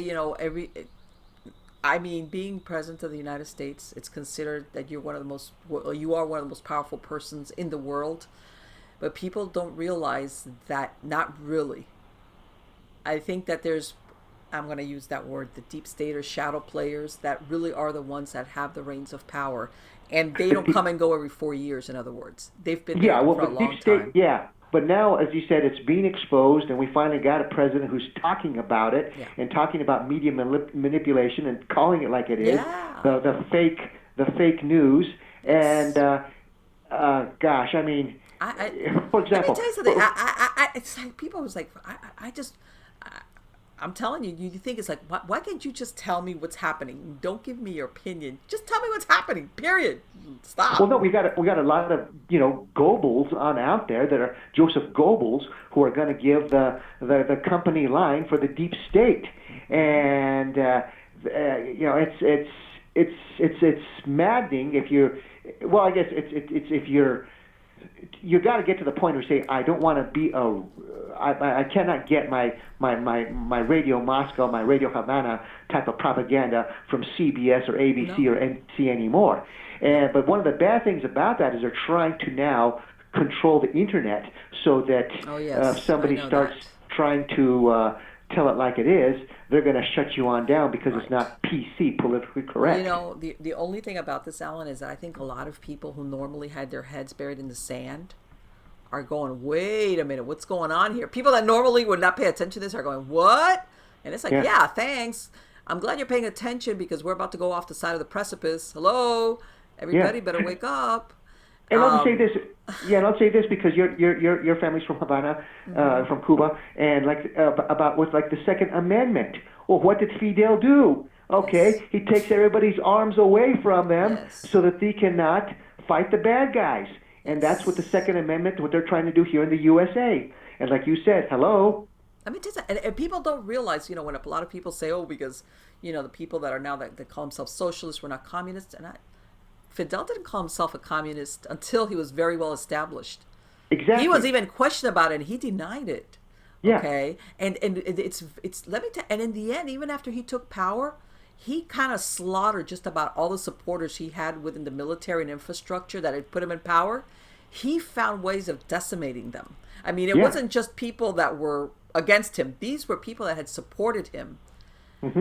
Along the way, he ended up killing, assassinating a bunch of them because it was that's like, a my secrets, this about me. He, total socio-psychopath. yeah, But no, yeah, uh, people don't that's realize how there are no. Let me tell you something. There's no gratitude there. There's no thanks for helping me get in power. They eat their own. In other words. Yeah, that's what dictators do. You look at Mao, Mm-hmm. you look at, gosh, look at other dictators, Joe Stalin or Joe Stalin, however you want to say his name. Mm-hmm. Yeah, and for example, Lenin, who started it all, who took him on out? Uh, Good old Uncle Joe Stalin. Or that's the Yes. Yes. machinations of that there. Very, Yes. very strange how Lenin died there. And I say Uncle Joe's because some of these idiots will think of him as that's what FDR you would call good old Uncle Joe, he's doing this, he's doing that. Well, I mean, okay, he's fighting the Nazis, yeah, but I mean, I would never dare call him Uncle Joe. Exactly. Exactly. And a lot of people make the mistake, Alan, of saying, well, and I'm going to use Cuba again as an example. When Batista was, he was a dictator, but in other words, he wasn't voting, but still, oh yeah, they had a lot of problems, corruption, and they had the casino, but it was stuff that could be worked out. In other Uh-huh. words, it wasn't perfect. It was far from perfect. Okay, my family was middle class. My mom was a secretary. Like I told you, my grandfather was a retired policeman. My grandmother was a housewife because that was in Cuba. Once you got married, it was very rare that the woman was working. You were a housewife. In other words, it wasn't because we had money. There was a middle class, and yeah, it wasn't perfect, but things could have been worked out. And what happens is that they work with the people that basically are disaffected. And it just that's why most of the Cubans, especially those first 10 years between 1960 to 1970, they fled the brain power. These were the people. And I'm going to tell you something. My grandfather, he was what they call, towards the end of his life, he was like a vice cop. He had been there for many years, and he would dress like undercover. He was like an undercover, what they call vestido paisano, which means he wasn't wearing a uniform. Hmm. And this was a few years before Fidel, but when there was already rumors, when they were planning bombs, terrorism. And he had some where they would actually put him, let's say, under people's porches. And he came across people that told me one time, one lady, her legs got blown off, and they would accuse that it was the Batista government that was doing it, and it wasn't. Hmm. It was them, but they do that. They do that, that do it, that what they call the we doing it, but we're blaming the other guys. Hmm. And he later on he told me after he had come over here because he had retired at the end of right towards the end of the 50s. Like when he had that beat, what once upon a time where you had beat cops where they knew everybody, they knew Hmm. they knew the robbers, everybody knew them. And he says that later on he found out that one of the neighborhood delinquents, they had made this guy the chief of police of that area. How does that go? And that's what happens. You end up putting people in power, which are the last people you should give that position to. Okay. Right. And that's how, of course, I mean, that's a whole nother story as far as what happened to, and that's why the Cubans fled the way they did. Okay, because once they realized truly it was like, and people don't realize if once it got out that you were going to go to the United States, they would tell, if you had children going to school, and I'm talking about elementary school kids, regardless, you would be ostracized from your classmates, and the teachers would instruct the other two students to call you a worm in Spanish. Mm-hmm. In other words, they punished even children Yeah. for wanting to come to the United States. People really have no idea how horrible what is involved in all of this. Okay, Yeah. they're only seeing the free stuff, like they say, and getting all your things met, and I don't have to worry about where to live, and until nothing belongs to you. By the way, when you were going to leave, they would say, okay, this house first. Look, and I'm going to give you another example. My father's family, they lived out in the country on the other side of Cuba, and they had always had farmlands. They had always had cattle. They farmed everything. When they took over, they came and they told them, we will allow you to keep your house. You may live here, belongs to the people, and you will farm this the way we tell you accordingly. Okay, in other words, we're going to let you, be nice enough to let you stay in the people's house. By the way, when you were ever going to leave your house anywhere, they would come and take inventory to make sure you weren't taking anything, because none of this belonged to you. This belonged to the government, to the people. Okay? So people have no idea what really, it entails living there. I mean, people are seeing, let's say now what they're seeing in Venezuela, people, going through dumpsters trying to find food. Okay, that's just right now the implosion. There's another thing involved with actually living under a communist rule for years and years and years. You would have somebody living on the block watching who was that came to your house, so and so? Hey, you know what? They didn't give out meat this week. Why do I smell meat cooking in your house? And people are thinking, oh, that's BS. That is the truth. That is the reality of living under this type of totalitarian rule. Yes, this is what it leads to. But they don't tell you that up front. It's only when that it's too late that you're like, what in the hell like you said, you're not armed. If you become a dissident, you get picked up, they knock on your door pre-dawn hours, and your family never sees you again. And nobody knows, are you alive? Are you dead? What happened to you? Things like that. People don't remember. There was, you remember, Allan, before the Berlin Wall came down, how they would have people from Russia and stuff like that, and USSR defect, like, athletes and different people that whenever they would come on tour, they would defect. Yes. It's like, people think, why would you, if this is so wonderful, why would you need to defect? Especially if you're somebody that is held in high regard, whether you were a dancer or sports thing, your life was pretty sweet. Why would you need to do that?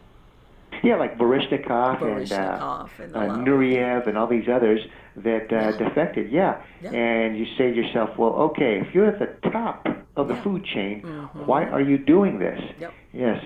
And again, too, one of the things about this is you say to yourself, humans are different. You're going to have some people who are going to be lazy, and you're going to have others that are going to be producers. That's the and human why should condition. I end up getting paid the same amount, and I'm doing much more hard work than this person here? It just doesn't work that way. So those people that say, hey, I can make my bones in this country and live a good life. I don't want to live in slum area with electricity being dim and only X amount of food. I'll take my chances and I'll cross the strait and let me see if I can get to Miami. But you know what? And that's the thing. It's a human condition also, Allan. You're going to have people that, like you said, they aspire to more. They want more. And I think this is one of the best things about the United States, where, regardless, you knew that your children had possibilities of doing much better than yourself, whatever. And you're going to have people that their nature, their personality, okay? Or just they're just content, like they're laid back. Like you said, they don't care if they have to live in a tent, and that's fine. Hey, you don't want to kill yourself and you want to live in a shack? Go ahead. But like you said, we need to reward the people. But if your nature is different for whatever reason, just because you're ambitious, because maybe your background or your childhood was poor and you're like, hey, I don't want this for myself and I don't want it for my kids, and you're willing to bust your butt, why can't you say, hey, I'm willing to do what it takes? And hey, to each their own. You know what I'm saying? It's always been that way. You know, if you want to live in the shack, live in the shack. Live on the mountain. Well, live in the cave. Good. And well, okay, to a degree, because with that there, I'm going to be like the Ferengi and the laws of acquisition. I say, okay, to each his own, but you're not getting any of my money. Oh, no. I'm not going to support you. Now, as far as, because I have libertarian ideals about this, but I'll say this, okay, now if somebody is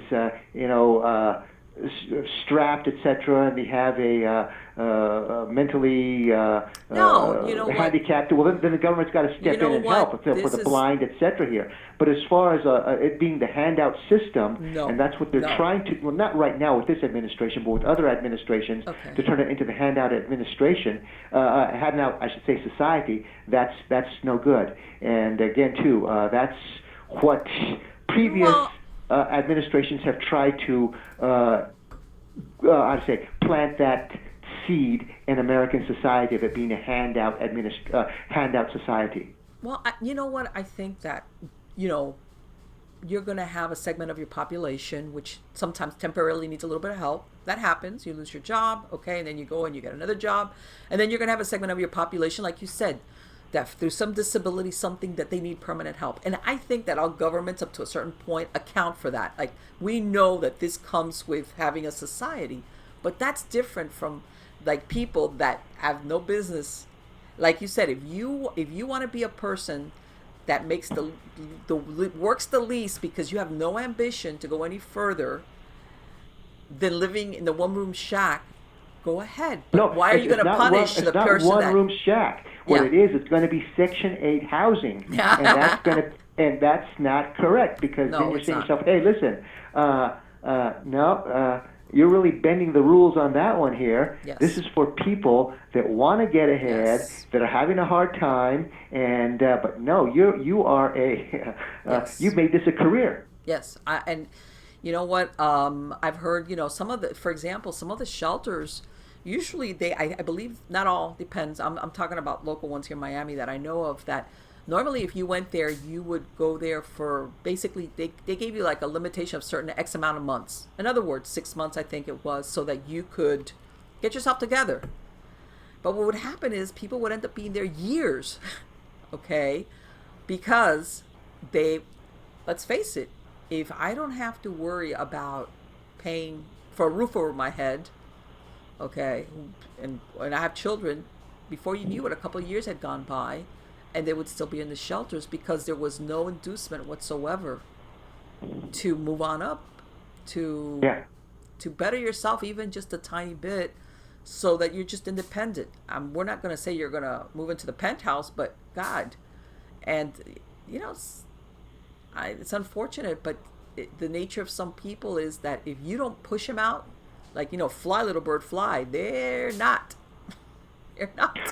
Yeah. Well, again, and I'll just say this here so I can clarify. Now, there's some people out there that are mentally disturbed. Yes, and they say, well, how come you don't get a job, and how come they're homeless? Well, it's because they're mentally disturbed. Yes, and America, the government should take care of these people that are just gonzo. However they got there, because of too much drug abuse or because of their family background, etc. They're just, you got to help them. But other people that, as I said, this is a career, and they're going to be Section 8 for the rest of their life, and they're going to pass on that type of idea to others. No, that's no good. That's not what this is about. No. And again, too, that goes back to... A lot of people think of like, oh, there's no compassion. Yes, there's a lot of compassion. There's a lot of compassion, especially for people that absolutely, that in a way they don't have a choice. They have some type of disability, whether it's mental illness, some type of physical disability that they just can't, that they need that help, whether it's housing or whatever. And it's not like a temporary thing, like, hey, you know what, in a year this will be over. And I think that's what I'm saying. I think all governments understand that some of that there's a portion of their population that just falls into that. But there's another part which is like, I'm gonna go real quick into this segue. You know, this recent debacle of when they were these rich families that were trying to get paying their kids into these Ivy League universities, and where they were faking even their children having learning disabilities in order to get them easier tests or longer testing times. And I hate to say that, but if people think that those were the only circumstances where sometimes people fake either illnesses or for themselves or for their children, no. No. That happens quite a lot, especially if, and I'm going to give you a perfect example. If, let's say, you are on some type of benefits and you get X amount for your child, you will get extra money for that child if that child is diagnosed with some type of learning disability or anything of that nature. Yeah. And then that's a whole, we could do a whole nother show on that, Alan. Yeah. Well, to say this, one of the things about that is for example, the one that that really irritates me on that is that senator who claimed that she was American Indian. And I forgot what her name was. Elizabeth Warren. Elizabeth Warren here. Now, mind you, I know, and I am. I told you at the beginning I am my lineage. I'm a Spaniard and an American Indian. And for her to go and do that, and then for her to not be forced to resign, that's incredible. Yes. And there are other people that are on the reservation or that are wherever you want to call them, and they rate help a heck of a lot more than Elizabeth Warren, who just used that lie to get ahead. Yes, and people don't realize that. To be perfectly honest, I'm surprised that more tribes did not like. I mean, I would be upset. Because I would be like, wait a minute. Because as far as I understand, I mean, I know different tribes have different standards, but if you want to claim alliance, or in other words, you have to prove that you have direct descent, that you are part of that tribe. In other words, okay, you have to provide paperwork. I have a good friend of mine. She lives out in California, but her family's originally from Oklahoma, and they're from the Choctaw Nation, and she was explaining to me she's always been very active in all the Native American affairs, out where she lives at and everything. And she was explaining to me, you got to basically prove that you do have the ties to that tribe that you're claiming. You just can't say, oh, well, I'm, like what she said, I have high cheekbones. What is that? It's like, I'm surprised I didn't hear more tribes like say, like basically make an outcry against this, because that's not right. It's not. And here's this person, and she wants to. Now, did she declare candidacy to be president? I believe I don't know if she went beyond the exploratory. When they start thinking, okay, well, am I going to do it? But I believe she did. I believe Incredible. She's in the running. And I think what was telling was that I believe that surfaced when she was applying in Texas for the bar, and she listed herself in the application as being Native American, and the university that was it. I can't remember which university. One of the big universities was considering one of the first women of basically of Native American heritage to be accepted. It's like, she's not. It's like, okay, I very just embarrassing, cut off a piece of my hair, and in this little strand of hair, I have more Indian, more Native American than she has in her whole entire body. Exactly, and it's like, and I what I'm saying is that it's like, okay, you basically, like I said, I can't understand why Native American tribes, there's more of a bigger outcry, because basically they're using that identity for somebody that doesn't deserve it at all. Okay, Well, to open here's doorways. something on us about using identity as far as the Ivy League schools. You look at these people that ended up paying, what was it? How many tens of thousands of dollars to get into a school there? Let me tell you And I something. mean, their parents are, $30 million, $50 million that in minimum that they have. Something.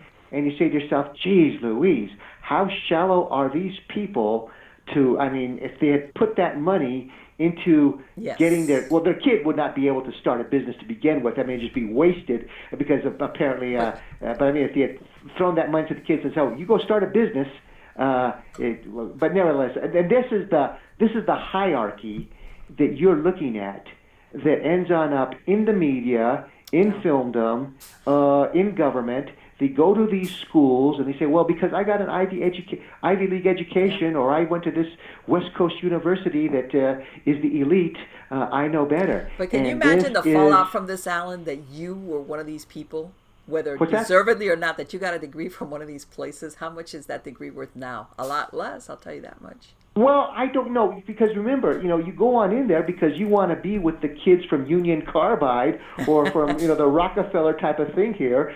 So it's a different type of mafia, La Costa Nostra, or Well, I know some crooks, and I have more those, respect for those guys than I do for these people who, I'm from, I went to Harvard, that's what they'll call it, or Yale, Harvard, Yale. Of course, because it's like you're guaranteed the prestigious, job. And you look whatever. at our leaders and where they've come from. Yes. You look at, Obama, Bush, Billy Jeff Clinton, and talking about Bush number one, on and on, from these schools there, and you say to yourself, what's the connection here? Again, too, it's amazing. Oh, anyway, listen, Marlena, I'm going to have to wrap this on up. I had a wonderful time here with you. You got to come back, Alan, because we got a lot to talk about. We do. We got a lot to talk about. We got to get back to more of the paranormal. Okay, we'll do conspiracy next time. How's that? Absolutely. We started on this.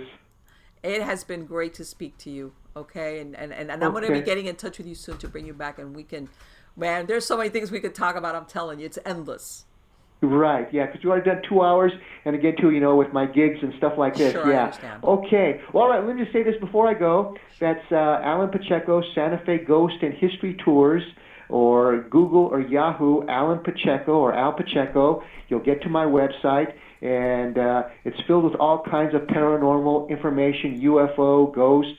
If you're in town, Santa Fe, you want to do a tour, history, paranormal, I'm your man. If you need a lecture, again, I'm your man. And in my books, you can get them on Amazon. Perfect. And by the way, like I said, I'm going to have a link to your website on the credits of the show. Okay. All righty. All right, darling. Take care. Que te vaya bien. Bye-bye. Tú también. Bye-bye. Adios. Oh boy, we went all over the map on that one. We didn't even talk that much about ghosts. I hope you liked it, because you know what? They had talk about and well, I guess also because, and we would, before we started recording, we were talking about, and I asked him, how long has your family been out there, and he was like, for generations. And when you mean generations, and he goes, I can, I've got my European side of the family, which I can trace them back to the 1500s, Pilgrims and St. Augustine that we have in Florida, and I have Native American side of the family, which has been here before even that.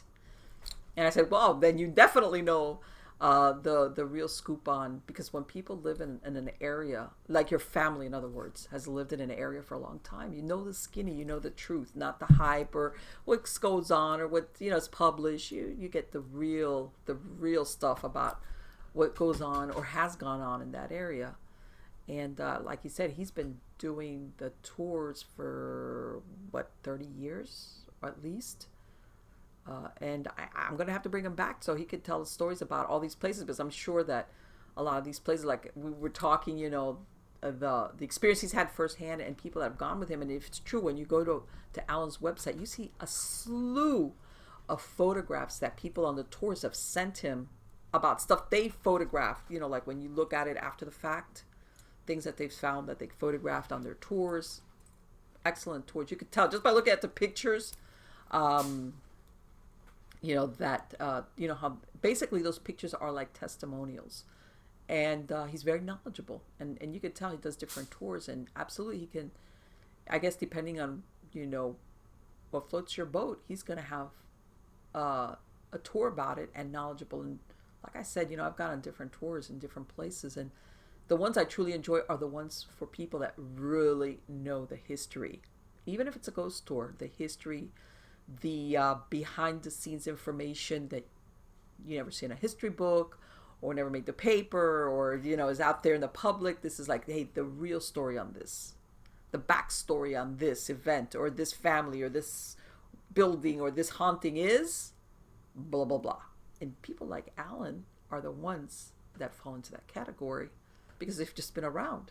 And like he was saying, he when he got into this in the 80s, he was able to speak to people that had lived out there, these old cowboys, like he was saying, that basically they were like on their last legs, 80s and 90s. But let me tell you something, at that age, you're gonna, it's like maybe stuff that you haven't said before, you're gonna say it. And I'm sure he's got a treasure trove of information from firsthand accounts, because sometimes a lot of stories, or whether they're true or not, they get lost in translation, from one person telling the other, and then by the end result is not what the original story was. So, but when you get it from, in other words, from the horse's mouth, yeah, a lot of interesting stuff. And normally I don't I don't talk about conspiracy theories and things like that. And usually because the paranormal, I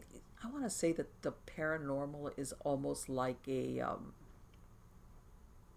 a non-political subject. If you look at it from that point, it's a human thing or a non-human thing or a spiritual thing. But believe it or not, there are areas of it that do overlap, especially when what we were talking about originally, when we were talking about the effect of dark powers. When you look at Hollywood, horror movies and whatever, usually it's inflicted on an individual or a family or a group of friends, depending on what the theme of the movie is. And usually when you see a movie that is dark and affects a population or a town, it's usually like from outer space or something like that, or zombies. You never see the darkness of, how can I say it, causing human suffering. And I'm not talking on a political stage. I'm talking about suffering caused by what's done to a population. Okay, like I said, on the face of it, and I'm going to use the example of what me and Allan were talking about: addiction, drugs. God knows, we're being overrun with so many different things, the opioids, all these synthetic drugs that are so cheap. And on the face of it, you could say, well, it's the addiction, the horror of the addiction. The suffering it causes for the person, more than likely death, overdosing, or your health is ruined for the rest of your life. Mental illness, some people, it fries their brains permanently, no coming back from it. But I wasn't kidding. Besides the suffering, what it does by stages to the family of that individual. Okay, if that person gets together with another person and has a child, in other words, it expands. If it's a child, the parents, it expands the family around them. They suffer when there's a family member that they can't help. Or if it's a child living with one or two parents or family members that are heavily involved in an addictive lifestyle. Okay, it's almost like a gift that's done. And then it just ripples outward to where they live at, the area they live at, the town, everything. It becomes like a dark ripple on the water from the action of it. In other words, the addiction is just not a self-contained event of the destruction of that one person's life. Okay, and or that you could look at and say, well, man, it either killed you or your health is gone. We're talking about the effects on a spiritual level. So let me tell you something. When you're around somebody that's addicted to something, everything around them, is dark. It's dark. It's dark. And I've spoken about it on other shows as far as and I've seen it firsthand. The attachments, dark spiritual turbulence and attachments that are part and parcel of an addiction. Okay, and I mean that's a whole nother show. But yeah, and like I said, it keeps on giving darkness and destruction and anguish, and just bad things happening all around, starting with that person, maybe even before them, to ancestors and to their descendants and to their neighbors. And I mean, sometimes people have done horrific things to their neighbors under the effects of drugs. Sometimes people have done horrific things to strangers under the effects of drugs. This is besides the obvious, which is themselves. Okay, this is not a self-contained thing. And then, and of course, then we go out further when we're talking about society. You have the destruction of people that maybe if they weren't addicted of drugs could be really productive parts of society. Yeah, some of them might be geniuses, but it doesn't really matter. As long as, let's say, you're an ordinary good person that is part of a society and becomes part of it and is basically helps to help other human beings. But what if you're addicted to drugs? You're not there. You're not part of the solution. And by this I don't want to, but maybe you're the person that could save a drowning kid, but you're not there.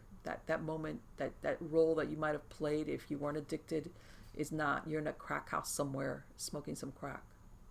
I mean, it's like endless, what they say, the variations or the butterfly effect. What are the different possibilities of what that person could have been if they weren't addicted? That's what I'm saying. The destruction and the havoc and the anguish that comes with it is, let me tell you something, it's ad infinitum. And, you could look at it and say, well, there's nothing that's non-spiritual. But if you look at it from, okay, the obvious is people produce drugs because they want to make money. They want to sell it and make money all down the line, from the person that manufactures the drug to, the distributorship to the guy that sells it on the street corner. Everybody's doing it for money. And you can say, well, this is just basically a money thing. But there's something more to it than that. There's a spiritual corruption that goes with it, okay, that you don't have when you sell other things. It's not. It's not. And you could say, well, is there any type of intelligence? When I say intelligence, I mean like a master plan behind it, besides the obvious, which is humans making money along the way. Yeah, you could say that there is behind the scenes, which is what comes of it. What is the effect on the spiritual level of the person and the humans around them? Forget the physical stuff. We know what physically happens to you with drugs. What is the spiritual, emotional disturbances that comes into the ether, into the metaphysical levels? I mean, yeah. I think that there's a lot of stuff out there that can be very disturbing, and sometimes it can even feel overwhelming, because you're thinking, well, what am I going to do? Me, one person. You know what? There's a lot of me's, and I've said it before in other shows. We are more powerful on an individual basis than we give ourselves credit for. And I think a lot of times people think, I can't make a difference. I'm just one person against the powers of whatever it is. The government, the cartels, the Illuminati, the devil. Yes, we are very, very powerful on an individual basis. Okay? And when you recognize the power that you have on an individual basis, you recognize then the power that you have in a group. Okay, because if you're that powerful by yourself, how much more powerful is when you have a group that are on the same page, wanting the same thing. Okay, and by this I mean, and a lot of people don't think, not even on the physical plane, on a spiritual plane. Okay, putting out positive energy. You go, oh, Marlene, that's so blah blah blah. Yeah, if you believe in a metaphysical level, if you believe in the ability of the human mind intent to manifest in the physical what we put out, yeah, yes, we can. And I think that a lot of us think, no, that's too easy, that can't happen. Yes, we do it all the time. Okay, all it needs is a little bit of intent and perseverance. And you'd be surprised what one human being can manifest into the reality. Whether it's already in reality but not in your presence, and it will come to you, into your orbit, or something that will come into being because of your intent to bring it into reality, to manifest it. Okay. Yes, we can. And what I'm saying, this is on the positive side, on an individual and on a group basis. And a lot of it, I think, starts with love and compassion. Okay. And this is not to come, because a lot of people think, well, with that, love, peace, and compassion, we're like, you're just going to be sheeple. No. Okay. It's like, don't confuse kindness with weakness. You can be a very kind and compassionate person. That doesn't mean you're weak. It's the contrary. Okay. You can be very, very powerful. Okay. That doesn't mean you're weak. A loving, kind person can be very, very strong. As a matter of fact, one of the strongest. And again, Allan was not too far off the mark when he says that we've been dumbed down. And I'm not talking just educationally or, knowledge-wise. We've been dumbed down as to our abilities as human beings on a physical and on a non-physical level. And believe me, and I've said this before, if we weren't that powerful, nobody would take the trouble to try to harness us or to make us believe certain things, because it wouldn't matter. Okay, when was the last time anybody ran around trying to, okay, let's indoctrinate the chickens, let's indoctrinate the cattle? Who cares? It doesn't matter. But as humans, yes, we do matter a lot. A lot. We're powerful, and the same way, unfortunately, that some of us are manipulated into doing bad and evil things, okay, not only for what it does on a physical level, but also for what it causes on a non-physical, metaphysical level. So we can do it on the positive side. And I think that, sometimes if you look especially at the media, a lot of times it makes it look like the world's coming to an end and bad things are just happening. It's always bad stuff, and I don't think so. And I've said it before. I believe in human beings. I believe we will triumph. I believe we will come out at the end of it. And I don't think we're meant here to be perfect. I don't think we should have all the answers. I think the process is that whatever time we're here, we figure things out. We make mistakes.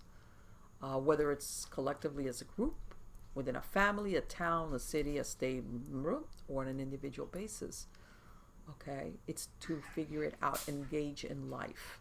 But hopefully, okay, even with all our stuff that we human beings do, that we do stupid stuff, that we lie, that we make mistakes, that we say something hurtful, and then you're like, even within that context, okay, I think that the human beings are good, and that we are meant to be, beings of light. We're not meant to be bad. That sometimes we're made that way, molded that way because of circumstances as a child in your life, or sometimes even on purpose. I hate to say that. Okay, it happens. But at the end, like I said, I'm the eternal optimist. I am the eternal optimist. And hoping I'm going to bring Allan back. There's so many things we can talk about. God. And I'm hoping you guys are going to come back and look at that show. And I do want to thank you for coming and, listening or seeing these shows with all these different guests. I've got a lot of interesting ones coming up.